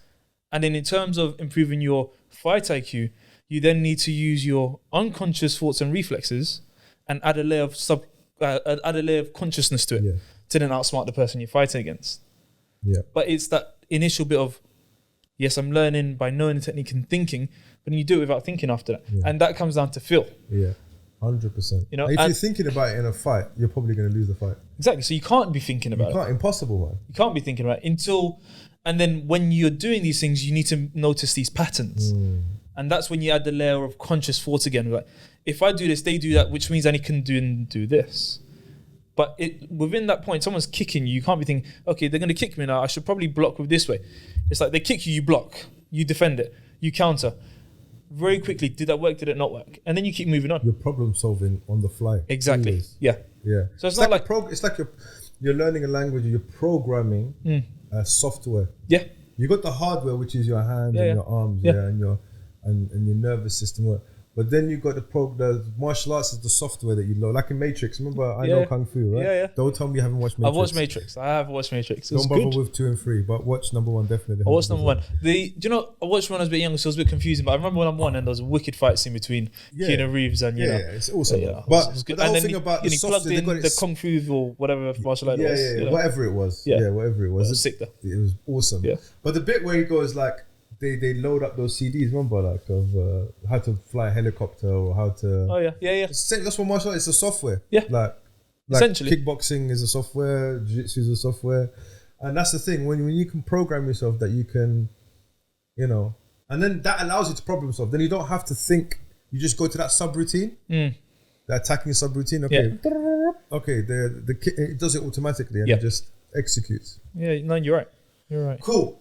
I think there's a couple of things I wanted to. Oh my days! Yeah, this just happened recently. Should we go straight into it? All right, we're gonna go through. We'll leave this to last, innit? Alright, cool.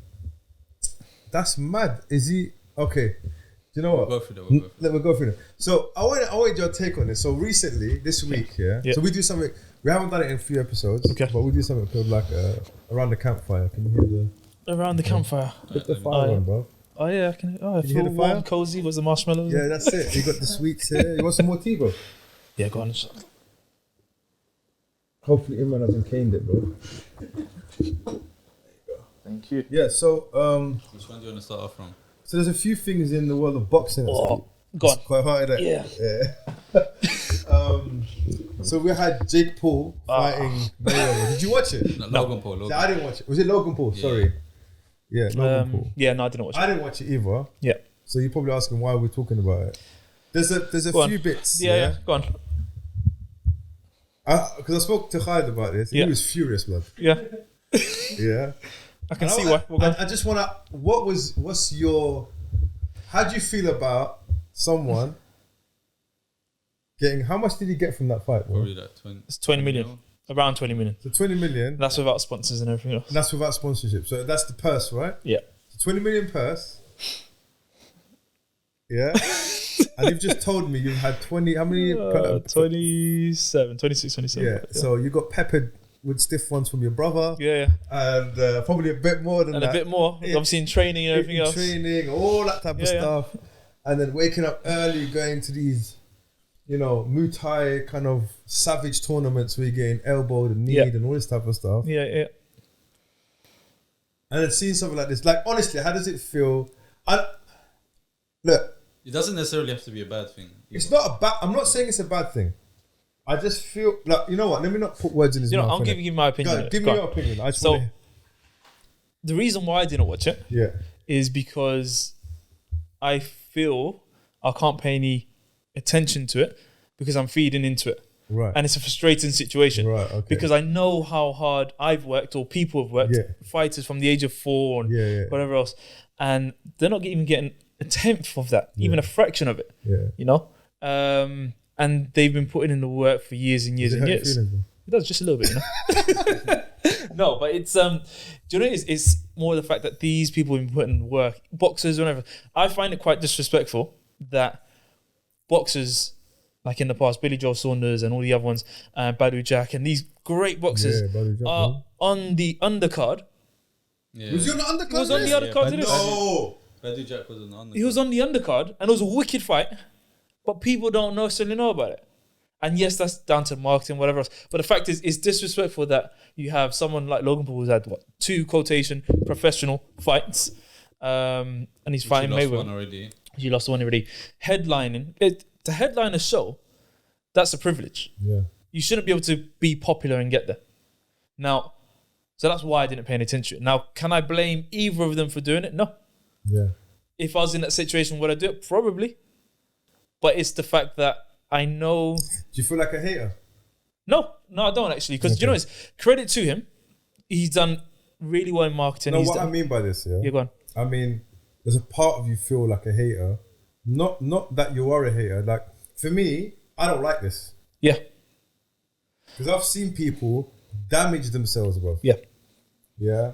But part of me is like, bro, like you're sounding like a bit bitter, innit? Like a little bit kind of... I know what you mean, but it does make a bit of a mockery of the sport of someone who's been doing it for the last 20 years or whatever long, or whatever combat sport.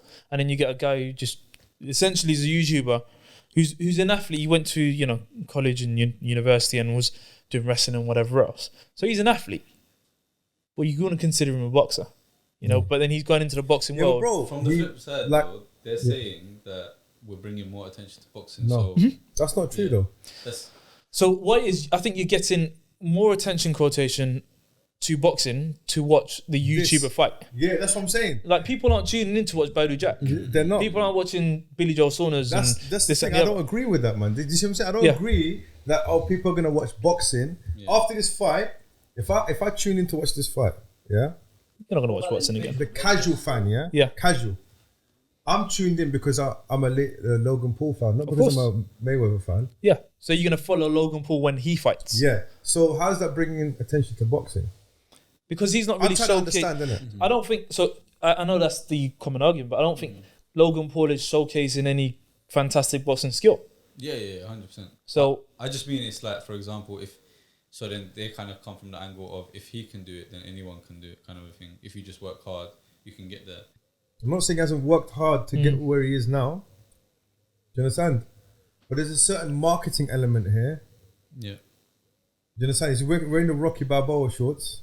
Yeah. Do you see what I'm saying? Yeah. There's some optics here, bro. That's happening. Well, that's the thing. Marketing is optics, isn't it? Yeah, it is. So, like, you got this white guy fighting a flashy kind of Apollo Creed type character, bro. Do you get me? Yeah. I feel like that's what's going on here. Like, you get me? The underdog. Yeah, of course. This underdog who's He'll probably fight his brother as well. Huh? He'll probably fight his But brother. I think, with Mayweather though, yeah? But he's going to get smacked. Apart from money, yeah? Yeah.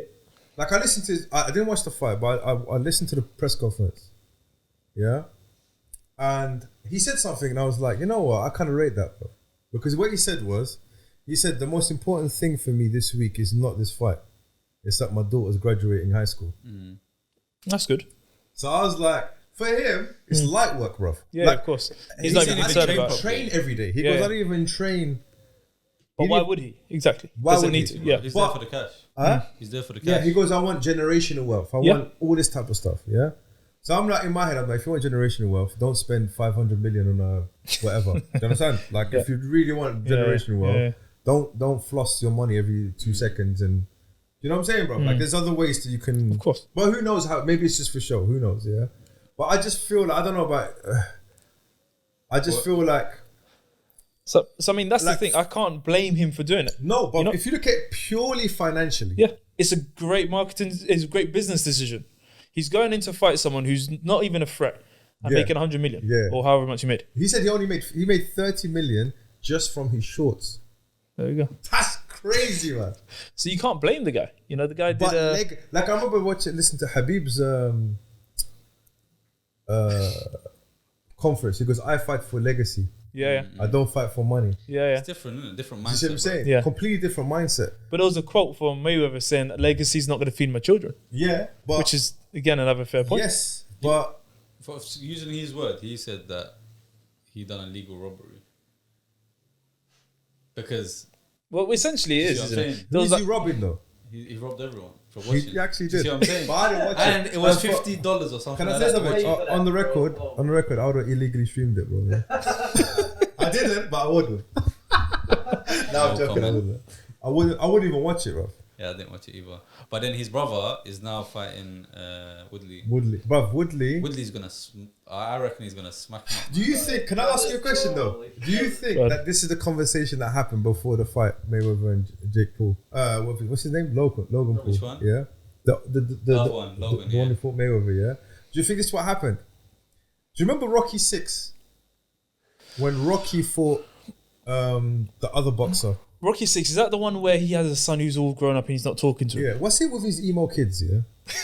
What is it with... Like, the way you was chatting to his dad, bro. Like, I'm telling you this now, if that was an Algerian... If Rocky was Algerian... He would have got one butter bro. First, just before the credits started, bro. Hey, watch your mouth.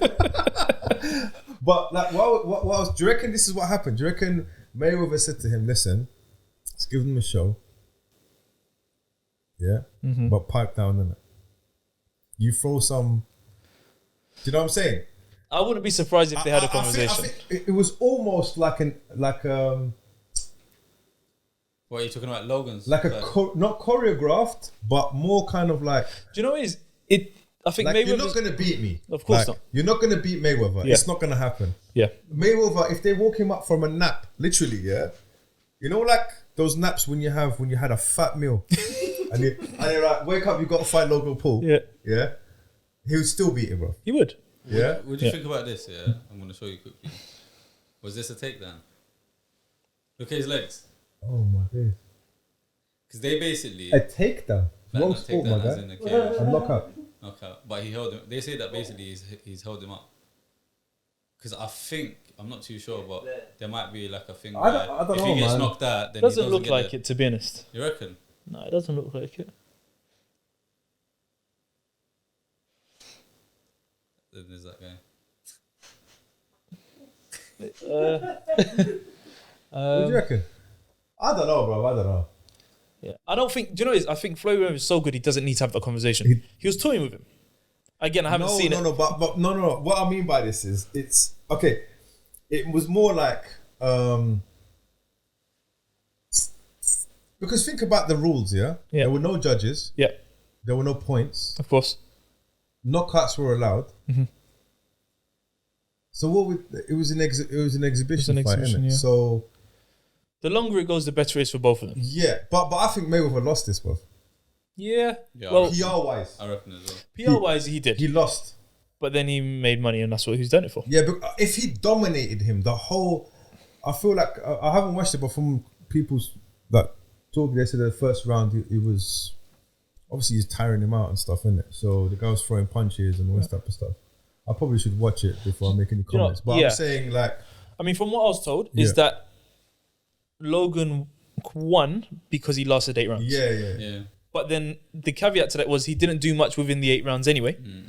He didn't really land anything significant, but he lasted the 8 rounds, so that's why he won. I think that's what people were saying. That's why Mayweather lost. He shouldn't have let him get out of the 8 rounds. Or just He should embarrassed him. He should have embarrassed him. He should have dominated him, Dominated. which I don't think happened.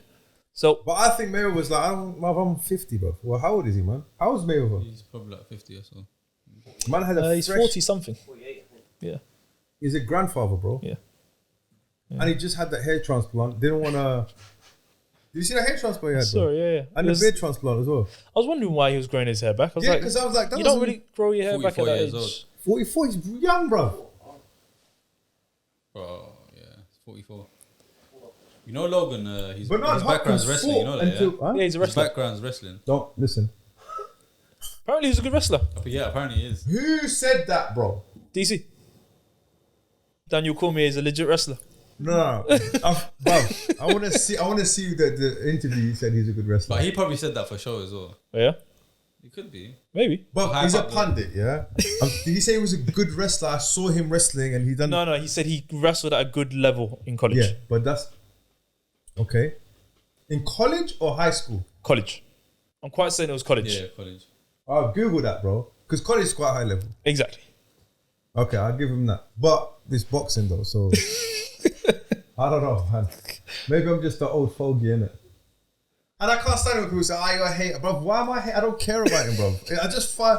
Like this is fighting, innit? Yeah. Do you know what I mean? Like No, I wouldn't we say love it's this hating. sport, bro. Yeah. Like I don't like seeing it kind of. It's made a mockery. I haven't watched boxing. The last boxing fight I actually was excited about was the Joshua fight against Which one? Say Klitschko. That was a while ago. Klitschko. That was a good fight though. It's a really good fight, bro. Yeah. I mean, I you know, like just like even just the build up, and Joshua's like from around the way. He's like a London boy. Yeah. Like, do you see what I'm saying? Like, But I can't think of any other fight.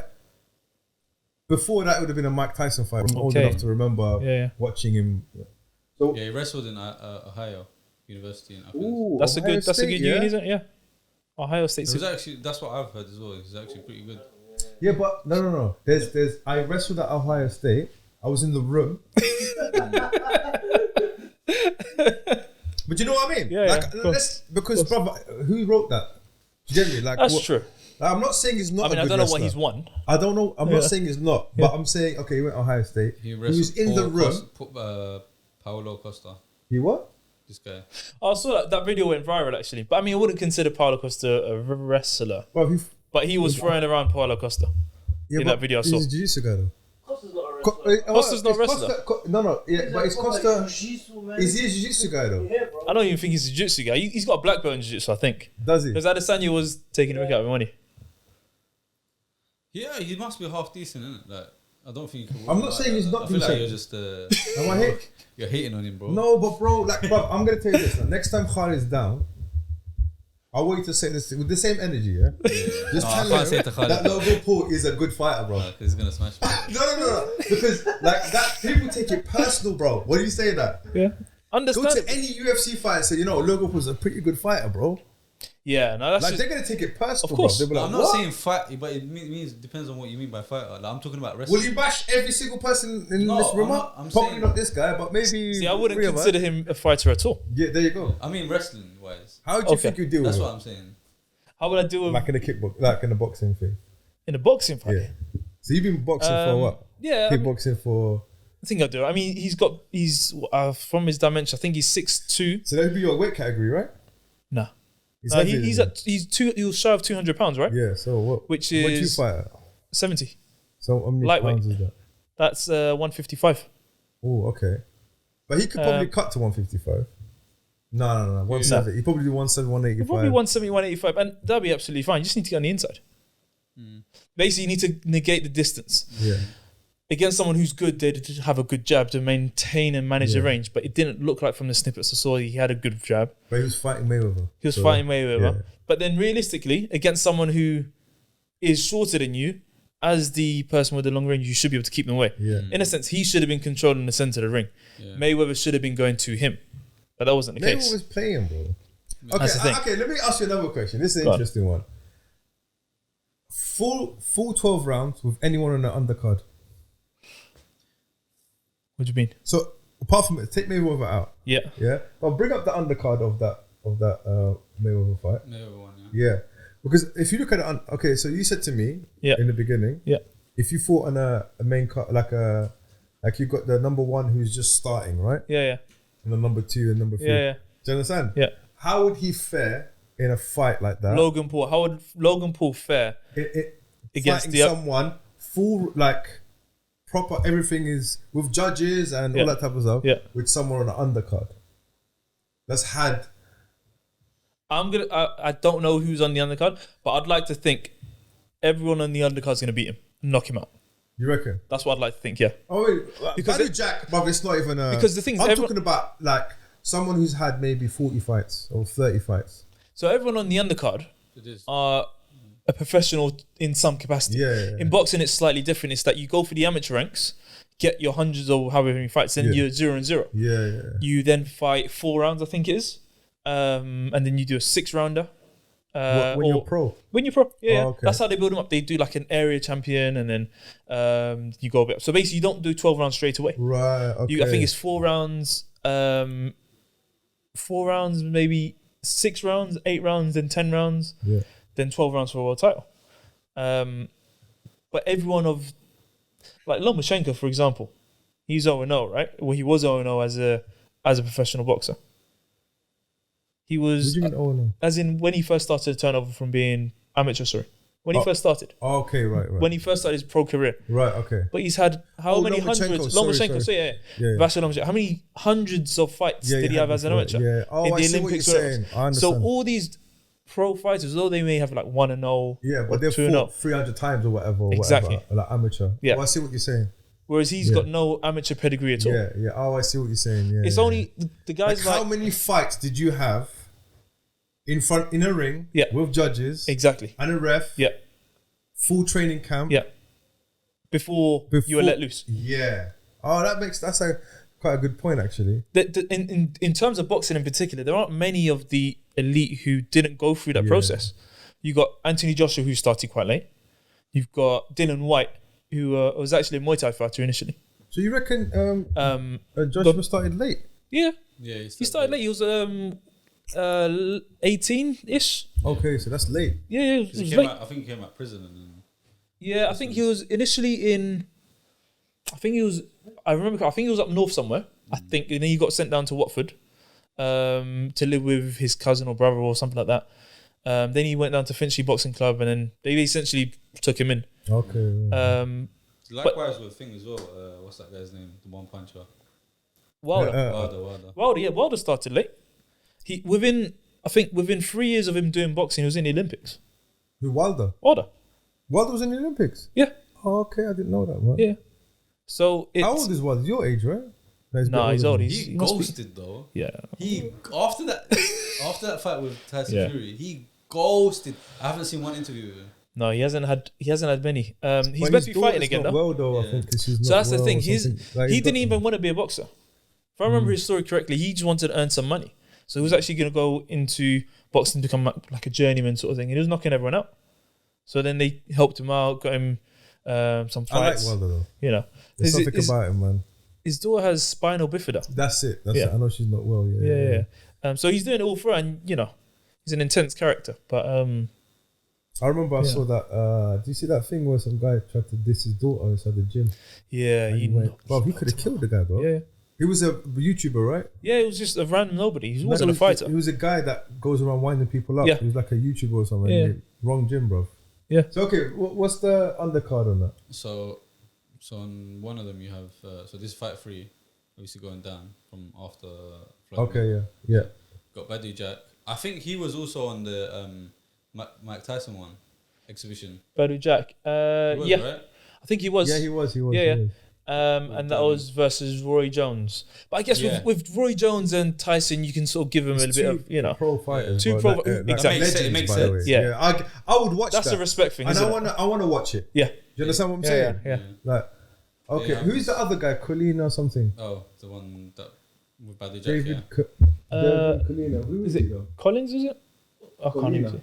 Yeah, it was a good fight, actually. How would he do against Devin? Forget Battle Jack. You get beaten.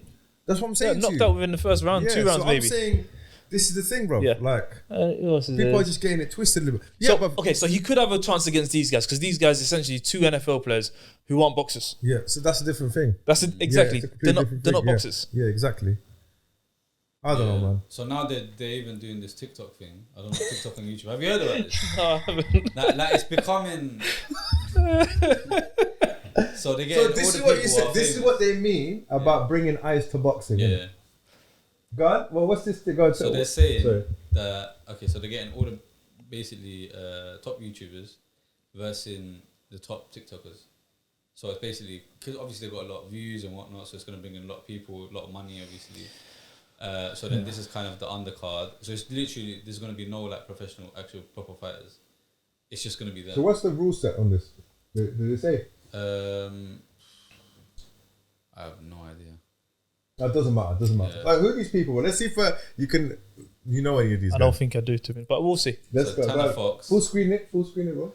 You know what's crazy? So when you're watching these fights, it's like you go to your local amateur event and you sometimes get better quality fights compared to watching this. Yeah. But anyway, let's see these names. So you got Tanner Fox. who's Tanner Fox? Don't know. I have no idea, bro. The only, to be honest, if I just skip through the ones that I know, is Deji, which is Okay, so KSI's I know brother. Deji. That's KSI's Because I used to brother. watch him. Okay, so brother. Okay. Yeah, I used to watch both of them play FIFA. I say watch both of them. I watched 2 videos, and they're just acting. They're just being buffoons on the.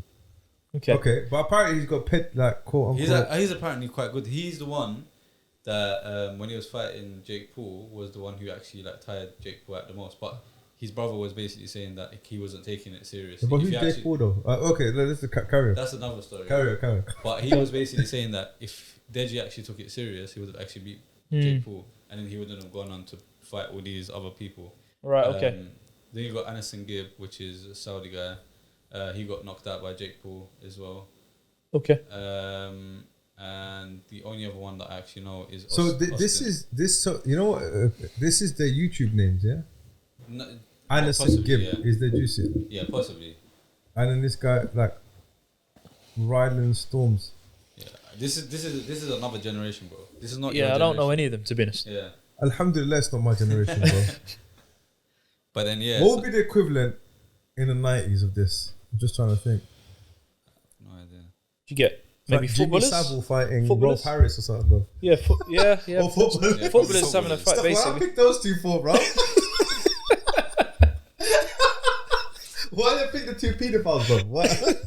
Sorry, God. What was the other ones? What's that? What do they do? Do you even know what they do? That's what it is. So it's basically the battle of the platforms. So it's just people that do YouTube and there's people that do TikTok. And they're gonna be on YouTube, just making bare vlogs and being proper annoying. But that's the thing, it's just marketing. But do you know what it Yeah. is? I'm always saying that who's watching these things? The amount of parents, like, because I teach the kids class as well, it's Yeah, like the go amount on. of parents that come along with, like, oh, did you watch this fight? Oh, what fight? Oh, the Logan Paul and Mayweather. I'm like, what are you talking about? How They you? know How do you know? about- they Oh, know my about kids this go stuff, about yeah. it. My kids go on about it. That's what I'm saying. Okay, so it is, Kids- so in that sense, it is bringing attention to it. Yeah, but then they do like, oh yeah, I heard this big commotion about it or whatever else. But they may not have watched it, but they know the kids watched it. Right. Okay. Yeah. So enough about that madness, man. Look, Jake Paul, I'm sorry if I hurt your feelings, bro, but you can cry into your 20 million, innit? Doesn't What is matter. that too? That's the thing. You know, they're doing their thing, right? They're doing their thing. You know, all respect to him. But did you hear about, bro, Christian Eriksen? This was just today, by the way. This happened today. Had a cardiac arrest on the pitch. Christian Eriksen. So I don't follow football Yeah, at all. that's fine. I know that. But Yeah. he plays for Tottenham. Okay. And I think he plays for Inter Milan now. Okay. Yeah, he plays for Inter Milan. He So- used to play for Tottenham. So what happened? You know? So as far as they're saying, so obviously you know the Euros have started. Euro 2020. Oh yeah. Yeah, because Okay. basically it got delayed because of the pandemic. Right. Also tell them what happened to Turkey yesterday. as well. Don't even say No, that, just man. tell them. I'll tell him. By the way, Algeria won yesterday against Tunisia. if you haven't- Yeah, I heard about that. I heard about that. 27 games unbeaten, bro. Okay, Yeah, I don't saw need that to rub today. it in. There we go. Yeah, but it's So what happened to Turkey again? yeah. Go on. So I what heard there was happened? an own goal. So yeah, so Denmark was playing Finland, and Christian Eriksen basically collapsed on the ground, Good. and they needed to do CPR on him. Okay. And basically the match got cancelled. Oh, they cancelled They it. cancelled Yeah? it because everyone was distraught. And, He didn't die, yeah. no, there's an update that says that he's awake now, Good. but they're gonna basically release more information as time goes on. Do you remember Fabrice Mwamba? I don't know if you Yeah. remember this. Yeah. I wasn't watching the game. He I've played heard. at Bolton. So whenever I had to do a first aid refresher course on everyone else, Yeah. they always bring up his situation. Yeah, yeah. Go on, yeah, carry yeah. on. Yeah, but like I remember watching it on, and there was another one before him as well, but he died. He played for West Ham. I remember Mark Vivian Foe. Type that, bruv. He just literally collapsed. Okay. He was walking and he just. But why are professional football players? And I don't like have it's happened quite a lot in well, it's not happening every game, but if you look at their physical fitness and what they they get medicals and all this other stuff. I just wonder why. I wonder why this is happening in professional football. Man. I mean, it's hard to say. You get some people who have an underlying condition they may not know about. They don't know about, yeah. But That's probably think the about most it, common. They have to do medicals. They do, yeah. And they go through all of they do all the ECGs, all this type of stuff. Yeah. And But sometimes it's just one of those things. I don't know, innit, Yeah. bro? It happens, bro. You know. How are we doing for time, bro? I think we should start wrapping up. Okay, we're gonna wrap. We'll let you go. We could be here all night, bro. You know what I mean? But who is your top 3 favorite kickboxers, top 3 MMA fighters, and top 3 what's the other one? Boxers, yeah. That's a tough one. I've never really thought about it like that. All right, let's start with kickboxing. Okay, let's put it this way: if they're on, you have to watch. But if they're fighting, Yeah. you actually make time to watch it. Does that make sense? Current or past? Any era. Okay. Obviously, before you were born, you obviously like if they were around today. Any era. Okay. Yeah, any era. Right. So you have Badr Hari. Okay. Yeah. Is that number 3 or number 1? I can't even give you a number. Okay. Just so three just give me guys. 3. Okay, fine. I'd watch Badr Hari. Yeah. I'd watch Tyrone Spong. Gokhan You went to Saki. boxing as well, right? He did, yeah. Yeah. Gokhan Saki. Gokhan Saki, yeah. Yeah. Those are three And I out of definitely 3, watched. do you have one favorite? No, Okay. I don't. Those very good styles. I feel like Badr Hari for me is just got that venom. Yeah. Like I think he all three of hates them. you. Yeah. You know what? Like, Yeah. do you think? Yeah, He hates your guts. it's that Moroccan blood, isn't it? Yeah, bruv, he just doesn't- North African blood. Yeah. Just man. just want to He fight. wants to kill you, man. Yeah. Okay, so MMA. Any era. Max Holloway. Well, I'll tell you. This is a lot easier. Max Holloway, Demetrius Johnson, and it's hard to get the third one on. Cerrone when he was fighting in his prime. Cerrone was. They're all strikers, bro. Oh, they are, aren't they? Yeah. But DC's in there though. I like watching DC. DC. I was gonna say DC, but I think it's pay homage to DC's the most cowboy. probably watching this, so Yeah? I have to apologize. Daniel Cormier, my guy. No, he's a good fighter. I like how he blended the wrestling. I think he should have wrestled more, particularly against Stipe, to be honest. But he's got a very nice style. Boxing.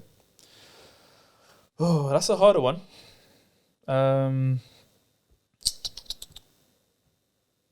Yeah, that's a harder one, to be honest. Do you watch boxing? Not much. I watched the big fights, in all honesty. Yeah.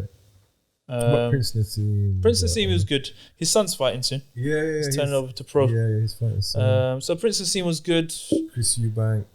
Yeah. Frank Bruno. Yeah, so those Mike guys. Tyson, obviously. Yeah, of course, Mike Tyson. What do you think about the Anthony Joshua Tyson Fury? Tyson Fury. Do you think Tyson Fury's going to win? Yeah. I don't think that's a discussion, Okay, to be who honest. do you want to win? I would like Joshua to win. Yeah, me too.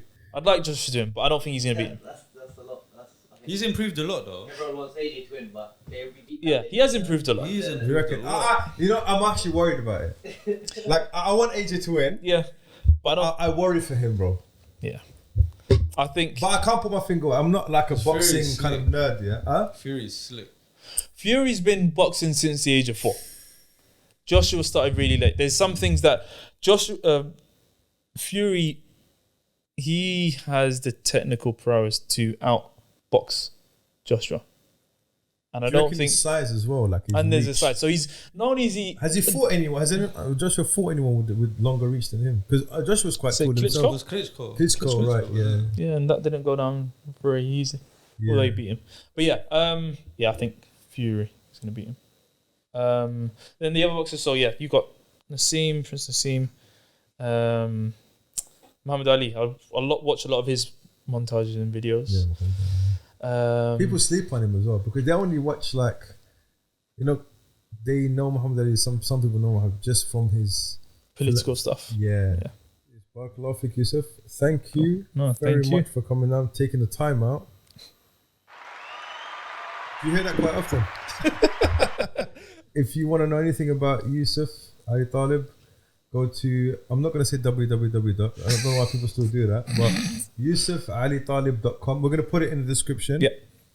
Have you got a separate website for your the fighting? Essentially, is that? Yeah, the website is thefightingphysiotherapist.com. That is long, bro. It's a long one, I know. You're gonna have to do something about that. I know, maybe the fighting physio or I don't know. Yeah, fighting physio might be a good one. Yeah. But anyway, we'll put it in the description. Yeah. Hopefully, I'll see you in the gym soon. Inshallah. I know you're concentrating on your. Maybe I'll come to one of your fights. I hate going to fights. Why is that? It's another podcast. Bro. Okay. All right. It's another podcast. I just don't like seeing people smash each other in the face Fair live. enough. Yeah, fair enough. And if it's someone I know, I'm like their mothers on the sideline. It's getting worried. I don't like kind of like, oh no, I don't want to. Do you see what I'm saying? Yeah. I know it sounds a bit like. No, it's fair enough. But it depends who's hosting the fight. Sometimes they get, if it's in Chelmsford somewhere. Do you know what I'm saying? Yeah, I know what you're saying. Yeah. It's not say no more. Yeah. So it's kind of like, you know what? Allow it, bro. Yeah. Please. I'll buy the tickets. Do you know how many times I've bought tickets and not gone? Oh, really? Yeah, just because Just you to know support, it's yeah. like as a fighter. Of course. Do you want tickets? Do you get me? So yeah, so inshallah, I will come to a fight. I promise. Inshallah, and I'll bring out the Algerian flag, bro. Yeah. I'll go on as well. I'm against nationalism, kind of. And yeah, do you want to add anything? What have you got coming up? Any fights coming up or? No, it just depends on what's going on with obviously venues. With venues where we can have events or not. But yeah, no, follow the socials on Instagram. I'm mainly on what's that. What's your Instagram? Yusuf we'll Ali put Taleb. it on the ticker at the bottom somewhere here. So again, Yusuf Ali Taleb. Yeah. And then the fighting physiotherapist as well. Awesome. So both of those socials. Thank you very much, Yusuf. Appreciate that. And hopefully we'll get you back. Inshallah. That's the maybe plan. do some fight breakdowns or something like that. That'll be cool. Yeah, I like doing that. Yeah, we'll do that. We're trying to get a table in here, man. Oh yeah. We'll see workout. how that goes. Yeah. And on that note, thank you very much, everyone, for listening. Trigger finger. Let me just do my outro. I haven't done anything. Let me just do my outro first. But I like your DJing is quite good, mashallah. I'm not good as that. I appreciate it. But obviously, Zach, you've got a lot to live up to when you come back. By the way, Zach's on holiday apparently. Oh yeah. He's gone up to Scotland somewhere. I don't know what he's doing, but he needed time out. So he deserves it, man. He's worked really hard. If you're watching this video and you haven't liked or subscribed this, don't be a creep. Yeah, just like and subscribe it because you know you like what you're watching. You've watched it all the way to the end. You might as well just click like and subscribe, right?